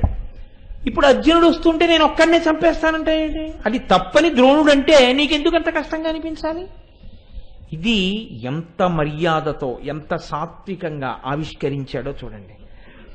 బలముతో గంధర్వపతినోర్చి విడిపించే కౌరవేశ్వరుని ఒక్కరుడు కాడే అని నివాత కవచులను దానవులనాతడొక్కరుండు కాడే ఎక్కుమడచే. నివాత కవచులనేటటువంటి రాక్షసుల్ని అన్ని కోట్ల మందిని చంపినవాడు ఒక్క అర్జునుడు కాడా?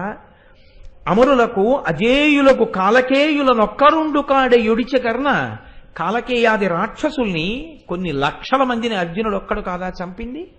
ద్రోణాచార్యుల వారు అర్జునుడంటే సామాన్యుడు కాడు, ఒక్కడే వస్తున్నా మట్టు పెట్టగలడంటే నువ్వు ఎందుకంత కినుక వహిస్తున్నావు? ఒక్కడివే అర్జునుణ్ణి ఎదిరించకూడదు, మన వేపటువంటి వాళ్ళు లేరని ద్రోణుడు అన్నాడు. నువ్వన్నావు నన్నింత మాట అంటారా అని అన్నాలు తినండి అంటున్నావు, వెళ్ళిపోండి అంటున్నావు, పశువుల వెంట పొమ్మని అశ్వత్థామని అంటున్నావు. నేను నీతో ఒక మాట చెప్పనా? అర్జునుణ్ణి ఒక్కడే ఎదిరించడం ఎటువంటిదో తెలుసా? అతిశయంతో మాట్లాడుతున్నావు. మీరు అక్కర్లేదు, నేను ఒక్కడిని చాలని. ఒకడే అర్జునుడితో యుద్ధం చేయడం అంటే ఏచి మున్నీరు చెయ్యూత మీద సముద్రాన్నంతటినీ రెండు చేతులతోటి ఈత కొడుతూ దాటతానంటే ఎటువంటిదో అటువంటిది. అగ్ని నురుక పెద్ద అగ్నిహోత్రంలోకి దూకి బతుకుతానండం ఎంత అసత్యమైన విషయమో, అర్జునుడి మీద ఒకడు యుద్ధం చేసి గెలవడం అంత అసత్యం. వాసుకి కోరలు పెరుక గడగి వాసుకి యొక్క కోరలు పీకి కూడా నేను బతుకుతానని ఎవడైనా అంటే ఎంత అబద్ధమో అంత అబద్ధం. అట్లు కాదే రాధేయ, నీవర్జునునకును బోర నెక్కటి మార్కొన బూనురయ. నువ్వు ఒక్కడివి వెళ్ళి అర్జునుడితో యుద్ధం చేస్తాను అనడం ఇంత మూర్ఖంగా లేదా? కాబట్టి అటువంటి అధిక్షేపణతో కూడిన మాటలు మాట్లాడకు. నీ ఒక్కడివి కాదు యుద్ధం, అందరం కలిసి అర్జునుడిని ఎదుర్కొందాం అను. అది మర్యాదతో కూడిన మాట. అలా అనకపోతే వాళ్ళు నొచ్చుకున్నారు. అందుకు కదా అశ్వత్థామ అయితే మీరు చేసుకోండి యుద్ధం, విరాట్రాజు వస్తే చేస్తాం, అర్జునుడు వస్తే మేము చేయమన్నాడు. ఆ మనసు కష్టపడడానికి కారణం అది. నువ్వు సత్యమైన మాటని తిరస్కరిస్తున్నావు. కాబట్టి అందరం కలిసి యుద్ధం చేద్దాం అను అన్నారు. ఇప్పుడు చెప్పండి, కృపాచార్యుల వారు ప్రాజ్ఞుడై అతిశయాన్ని తగ్గించేటట్టుగా ఉదాహరణలు చూపిస్తూ ఆయన ఎంత మర్యాదతో కూడిన పెద్ద మాట మాట్లాడాడు. మాట చాలా గొప్పది కావచ్చు, అంగీకరించడానికి హృదయం ఉండాలిగా, సంస్కారం ఉండాలిగా. సంస్కారం లేదనుకోండి, అవతల వారు ఎంత గొప్పవారమనివ్వండి, చెప్పిన మాట మీరు అంగీకరించే సంస్కారము మీ ఎందుకు కొరబడిపోతే అది మీ అభ్యున్నతికి హేతువు కాలేదు. మీరు ఎప్పుడు బాగా జ్ఞాపకం పెట్టుకోండి, అది అమృతపు ధారయే కావచ్చు, కానీ భూమి ఎత్తుగా ఉన్న చోటుకి అది ఎక్కదు. పల్లంగా ఉంటేనే ప్రవాహం వచ్చి నిలబడుతుంది. మన యందు దోషం అవతల వారు చెప్పింది మనం దిద్దుకోవలసిందేనా అని మీరు ఆలోచన చేసి మీ లోపాన్ని దిద్దుకోవడానికి మీరు సిద్ధంగా ఉంటే ఇతరులు చెప్పిన మాటలు మీకు పనికొస్తాయి. అసలు ముందది లేదనుకోండి, చెప్తాడు అవన్నీ మనం వింటాం ఏమిటండి అన్నారు అనుకోండి, అప్పుడు అది ఎందుకు పనికిరాదు. రామకృష్ణ పరమహంస ఒక మాట అంటారు, ఒక వ్యక్తికి ఒక మేకు ఒక సుత్తి ఇచ్చి మీరు కొట్టండి అన్నారు. అంటే లోకంలో పోకడ ఎలా ఉంటుంది, ఇప్పుడు ఆ మేకు ఎక్కడైనా కొట్టబడుతుంది కదా. కానీ ఇప్పుడు ఆ మేకు తీసుకెళ్ళి భీమ్ అంటామే, ఇనుముతో కలిపి పెట్టినటువంటి ఒక పెద్ద దూలం, దానికి వెళ్ళి మేకు పెట్టి సుత్తి పెట్టి కొట్టాడనుకోండి, మేకు దిగుతుందా మేకు వంగిపోతుందా? మేకు వంగిపోతుంది. మేకైనా సుత్తి పెట్టి కొట్టి దింపాలనుకున్నా అసలు ఆ గోడ మేకుని తనలోకి దింపుకోవడానికి వీలైన కించిత్ మెత్తదనమైన గోడకుంటే అది ఇటకైతే వెడుతుంది, ఇనప భీమైతే ఏం వెడుతుంది? కొట్టేది సుత్తి అయినా అది మేకే అయినా వంగిపోతుంది తప్ప ఎక్కదు. నీ హృదయమునందు కించిత్ సౌకుమార్యము సంస్కారము ఉంటే అవతల వారి మాట ఎక్కుతుంది. లేనినాడు ఆ కొట్టినవాడి సుత్తి వృధా, ఆ మేకు వంగిపోతుంది. దానివల్ల ఉపయోగం ఉండదు. కాబట్టి వినడం గొప్ప, చెప్పడం గొప్ప. అంటే చెప్పడం వల్ల ఉపయోగం ఉండదు, వినడానికి తగిన సంస్కారం ఉంటే ఉపయోగపడతాయి మాటలు. విని మార్చుకోవడానికి సంస్కారం నీ ఎందు లేకపోతే ఇన్ని వినడం వల్ల ఉపయోగం ఉంటుంది. బొగ్గు తీసుకొచ్చి మీరు పాలతో కడిగారనుకోండి, ఏమిటి ఉపయోగం? బొగ్గు పాలతో కడిగితే తెల్లగా అవుతుందా? కుక్క తోక ఇన్ని సంవత్సరాలు పట్టుకుని తిన్న ఇలా పట్టు కూర్చుంటే మాత్రం, కర్ర కడితే మాత్రం దాని వంకర పోతుంది? పోయేది కాదు. వజ్రాన్ని తీసుకెళ్లి నీళ్లలో ఎన్నేళ్లు నానబడితే అది మెత్తపడుతుంది? మెత్తపడదు. సహజంగా హృదయం అంతా కాఠిన్యమైపోతే, సంస్కార రాహిత్యముతో నిలబడిపోతే ఎన్ని బోధలు చేసినా ఆ బోధల వలన ప్రయోజనం ఏమీ ఉండదు. పైగా అఘాయిత్య పాండిత్యమని, అఘాయిత్యంతో వినడం అని ఓ 2 లక్షణాలు ఉంటాయి. అఘాయిత్య పాండిత్యం అంటే మంచిని చెడుగా చెప్పడం, జ్ఞాన కలునిలోని శారదయోలే. అఘాయిత్యంగా వినడం అంటే ఏమిటంటే అన్నీ విని ఓ వంకర మాట అనేసి వెళ్ళిపోవడం. అంటే వింటాడు, చక్కగా వింటాడు, అన్నీ విని ఆఖరికి ఎంత గొప్పగా మాట్లాడతాడంటే ఒక్క వంకర మాట మాట్లాడతాడు. ఈ వంకర మాటకి అవతలవాడికి కొంచెం ఓర్పు తక్కువైతే శాపవాక్కి ఇవ్వాలి. అవతలవాడు కొంచెం ఓర్పు ఉన్నవాడైతే అమ్మ బాబోయ్ వీడు ఎలా బాగుపడతాడనుకోవాలి. ఇప్పుడు మీరు ఆ స్థాయిలో చూడండి, కర్ణుడు ఏమంటాడా? ఇప్పుడు నిజమే, సరే అలా వదిలిపెట్టేయండి అన్నాడు అనుకోండి, చాలా గొప్ప సంస్కారవంతుడనే మీరు చెప్పవలసి ఉంటుంది. అందుకే నేను అన్నా, కర్ణుడు గొప్ప దాత కావచ్చు. ఈ విషయంలో మాటలు మాట్లాడడం విషయంలో, మాట వినడం విషయంలో మాత్రం ఆ సౌకుమార్యం ఉంది అంటే మాత్రం నేను అంగీకరించలేను. కాబట్టి చూడండి, ఆయన అన్నాడు, మీరు ప్రభువు పెట్టినటువంటి అన్నం బాగా తింటారు కడుపు నిండా, ప్రభువుకి ఏదైనా పని చెయ్యవలసిన సందర్భం వస్తే మాత్రం వంకర మాటలన్నీ మాట్లాడి శత్రువుని పొగిడి ఎలా తప్పుకుని వెళ్ళిపోదామా అని చూస్తారు. కాబట్టి మీకు శత్రువు సాధించిన విజయాలు బాగా జ్ఞాపకం ఉంటాయి. ఇలాంటప్పుడు బాగా చెప్తారు, బాగా గుర్తుపెట్టుకు చెప్తారు. జన్నములు సేయునెడా పక్వాన్నములు కుడుచుచుండు, అధిపతి నిన్ను జన్నియ విడిచె రణము తరి, మిన్నక కిరుపడక పొమ్ము మీ గృహమునకు అన్నాడు. ఎవరిని? కృపాచార్యుల వారు. పెద్దల్ని అధిక్షేపించి మాట్లాడడానికి కూడా ఈ నాలుకే, జ్ఞాపకం పెట్టుకోండి. ఏదైనా మాట్లాడచ్చు, ఎంత పెద్దవారినైనా మీరు మీ నాలుక ఉంది కాబట్టి మీరు మాట్లాడవచ్చు. ఈశ్వరుడు స్వేచ్ఛనిచ్చాడు, కానీ ఫలితాలు కూడా అలాగే ఉంటాయి కదా. ఏమన్నాడంటే జన్నములు సేయునెడ పక్వాన్నములు కుడుచుచుండు. మహానుభావుడు వేదాంగములు చదువుకున్నవాడు కదా. యజ్ఞాలు చేసే దగ్గర మంచి భోజనాలు పెడుతుంటారు, వెళ్ళి అక్కడికి వెళ్ళి బాగా తిని బలిసి కూర్చో. అధిపతి నిన్ను జన్నియ విడిచె రణము తరి, అచ్చోసిన ఆబోతును వదిలిపెడతారే అలా నిన్ను వదిలేడు ప్రభువు ఈ యుద్ధంలో. నీ ఇష్టం వచ్చినట్టు తిరుగు, నీ ఇష్టం వచ్చినట్టు మాట్లాడు. చూడండి, కొంతమందిని విసిగెత్తిపోతే ఏమంటాం? నిన్ను పట్టించుకునేది అచ్చోసిన ఆబోతు అంటారు. కృపాచార్యుడికి కర్ణుడిచ్చిన కితాబ్ అది. ఇంత మంచి మాట చెప్తే జన్నియ విడిచె రణముతరి మిన్నక కినుపడక పొమ్ము నీ గృహమునకున్. ఇంకిక్కడ కనపడకుండా వెళ్ళి హాయిగా అన్నం తిందుగానివి, పో మీ ఇంటికి పో అన్నాడు. ఇది ఎవరిని? కృపాచార్యుణ్ణి. ఎవరిని విడిచిపెట్టాడు? ద్రోణాచార్యుల వారిని విడిచిపెట్టాడా? అశ్వత్థామని విడిచిపెట్టాడా? కృపాచార్యుల వారిని విడిచిపెట్టాడా? మరి ఇంకెవరు గొప్ప ఆయనకి? కానీ పోనీ ఏమైనా సాధించాడా అలాగని? ఇదే అడుగుతాడు కృపాచార్యుడు. సరేనయ్యా, ఇన్ని మాటలు చెప్తున్నావు కదా, ద్రౌపదీ స్వయంవరంలో నువ్వే ఏం చేశావు అని అడిగాడు. అక్కడంటే నీకు అర్జునుడితో యుద్ధం రాలేదని చెప్పి తప్పించుకుంటున్నావు. ద్రౌపదీ స్వయంవరంలో మత్స్యంత్రాన్ని అర్జునుడేగా కొట్టాడు. నీకు తెలియకపోవచ్చు అర్జునుడని, బ్రాహ్మణుడు అనుకున్నావు. యుద్ధానికి వెళ్ళావా లేదా అర్జునుడితో? అర్జునుడితో యుద్ధం నీకు వచ్చినప్పుడు ఆయన బాణాలతో నిన్ను కప్పేస్తే, నాతో యుద్ధం ఇలా చెయ్యాలంటే ఇద్దరే చెయ్యాలి, పరశురాముడు చెయ్యాలి, అర్జునుడు చెయ్యాలి, నువ్వెవరు బ్రాహ్మణుడు అయ్యుండి ఇలా చేస్తున్నావని అడిగావా లేదా ఆ రోజున? అడిగి అర్జునుడితో యుద్ధం చెయ్యలేక యుద్ధభూమి విడిచిపెట్టి వెళ్ళిపోయావా లేదా ఆ రోజున? ఆ రోజున చెయ్యలేని యుద్ధం ఈ రోజున ఎలా చేద్దాం అనుకుంటున్నావు? అప్పటికీ ఇప్పటికీ నీలో అధర్మం పెరిగింది, అప్పటికీ ఇప్పటికీ ఆయనలో తపస్సు ఈశ్వర అనుగ్రహం పెరిగింది. నీవు మాట్లాడే తీరు కరుకెక్కుతోంది, పెద్దల్ని అధిక్షేపించడం ఎక్కువ అవుతోంది. ఎలా తలపడదాం అనుకుంటున్నావు? నువ్వా మారవలసింది అర్జునుడా? ఎందుకు ఇలా మాట్లాడుతున్నావు అని అడిగాడు. వింటాడా? పో నీ ఇంటికి పో, అచ్చోచి రాబోతు అన్నాడు. బాగా జ్ఞాపకం పెట్టుకోండి, భారతాన్ని భారతంగా వినకండి. ఈ మాట మీరు కూడా ఎప్పుడైనా అనవలసి వస్తే నేను కర్ణుడిగా మాట్లాడను అని గుర్తుపెట్టుకోండి. అలా నేను మాట్లాడను, నాకు సాధ్యం కాదు, నేను అలా అనను.